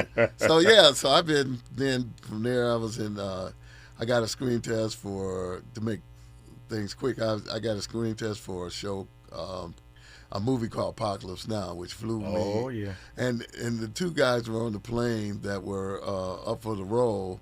He got it, I didn't, and his name is Lawrence Fishburne. Well, the rest is history. But absolutely. But I stayed out. I said, let me go with L.A. and get a little film of myself, more film, so I can do roles in the theater a little bit, you know, they wouldn't just have me in the background or something. Maybe it'd be a little bit more recognized. And I got a Coke commercial. And then I got a role called on The Jeffersons as Jason King, not Marcus Henderson, Jason King. And I did that, and they liked me so much because they liked the chemistry between me and Sherman Hemsley, that they called me before it even aired to say, we want to give you a series, but we're going to give it to you on air. Then come in and look at the script. I looked at the script. And I was in the producer's office. He says, wow, how do you like the script? I didn't see Jason anywhere. I said, gosh, I guess they started me off really small. I was happy to be there, though, you know. They changed the character, though. Yeah, but they changed. I didn't realize. He said, well, Marcus, you got your work cut out for you. And I said, Marcus. And Marcus was on every page. I said, oh, my God, be careful what you ask for. You just might get it. And that's we know you as Marcus on The Jeffersons. I didn't. Hey, the rest is history. Because I didn't go to sleep that week. I thought the sleep was overrated. I studied, and you're right. The rest is history. I'm just laughing because everybody remembers what they got their SAG card for. I don't care what actor you talk to, how long they've been in the business. Everybody remembers the thing that got them their SAG card. That's right. That is right. It's a great story. Ernest Harden Jr., a few more minutes with him. He is Emmy nominated now for his outstanding guest appearance on the hit HBO Max medical drama The Pitt, starring Noah Wiley. The Pitt has 25 or 26 Emmy nominations this time around. It's a big deal, and Ernest Harden Jr. is one of them, and I ain't mad at him. You're listening to Tavis Smiley. This is getting good. Yeah, man. Tavis Smiley continues when we come forward.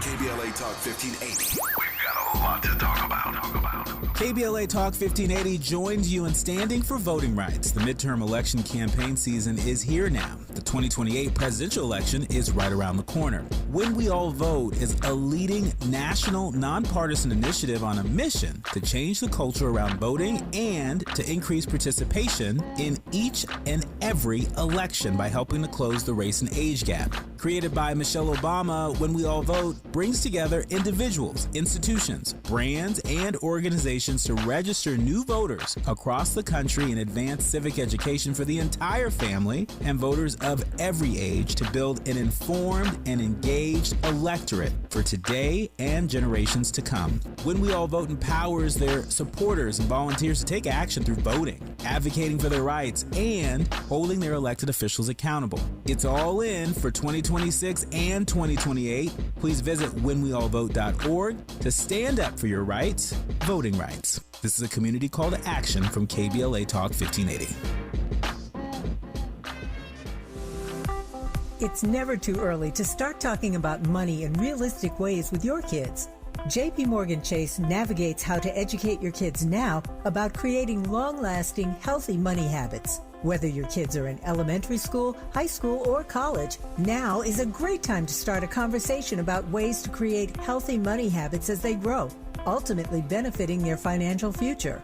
Talking about money in a realistic way to support your kids' lifestyle and dreams, your first banking account geared towards high school or college. It's never too early. Explaining the basics, what you earn and what you spend, building financial confidence starts with getting organized. Learning and practicing vital money skills now will stay with them for life. Tools they will have to stay on top of their finances and achieve their goals. This segment is sponsored by JP Morgan Chase.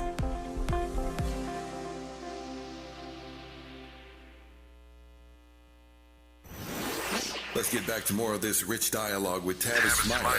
Tavis Smiley, Ernest Harden Jr., Emmy nominated for his role on The Pitt. I only got 4 minutes left here, but I know this story because I read about it in advance of your coming in.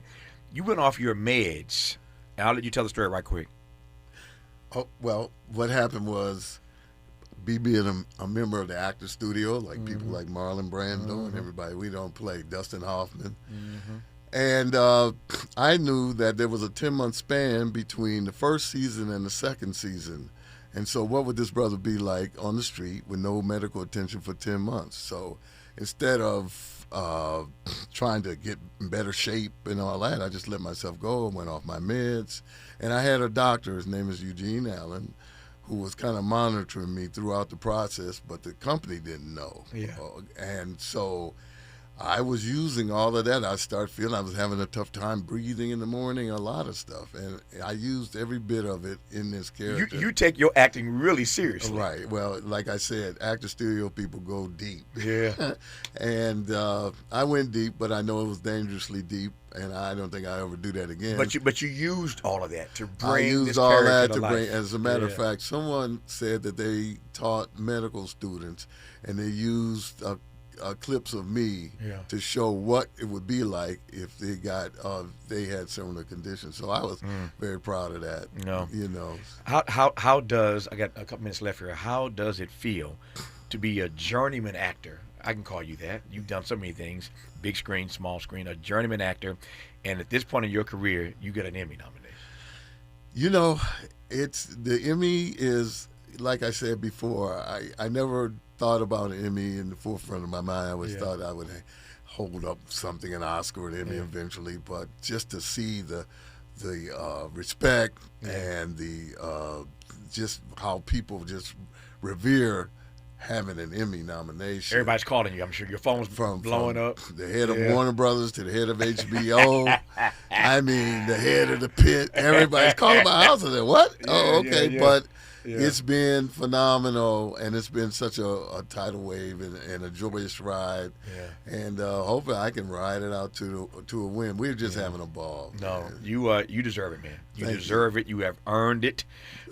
You're part of a great cast on a great show. Yeah, they're great. They're my family. Yeah. Especially Noah Wiley. I just want to put it out. He's not only just a a great actor. He's a great human being. Yeah, I've only met him once, but he's an amazing actor in this series, especially. And they are blessed to have you, and you're blessed to be a part of this series. They're gonna rack up some wins. I can guarantee you. They got 26 nominations. They're gonna rack up a few wins on the night of the show. But one of those nominees is my friend and brother, who I'm glad to be reacquainted with, Ernest Harden Jr. As I said at the top, in the middle, and I said again at the end. I am proud of him. I am happy for him.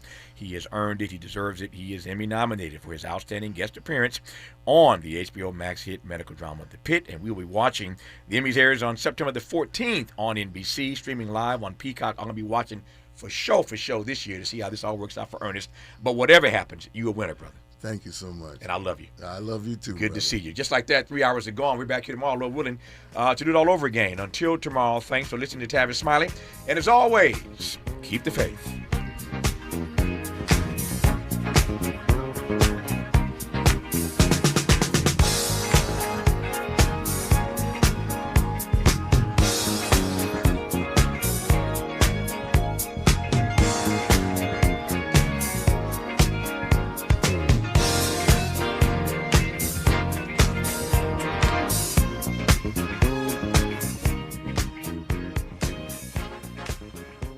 KBLA 1580 Santa Monica. I'm Bree Wood with B.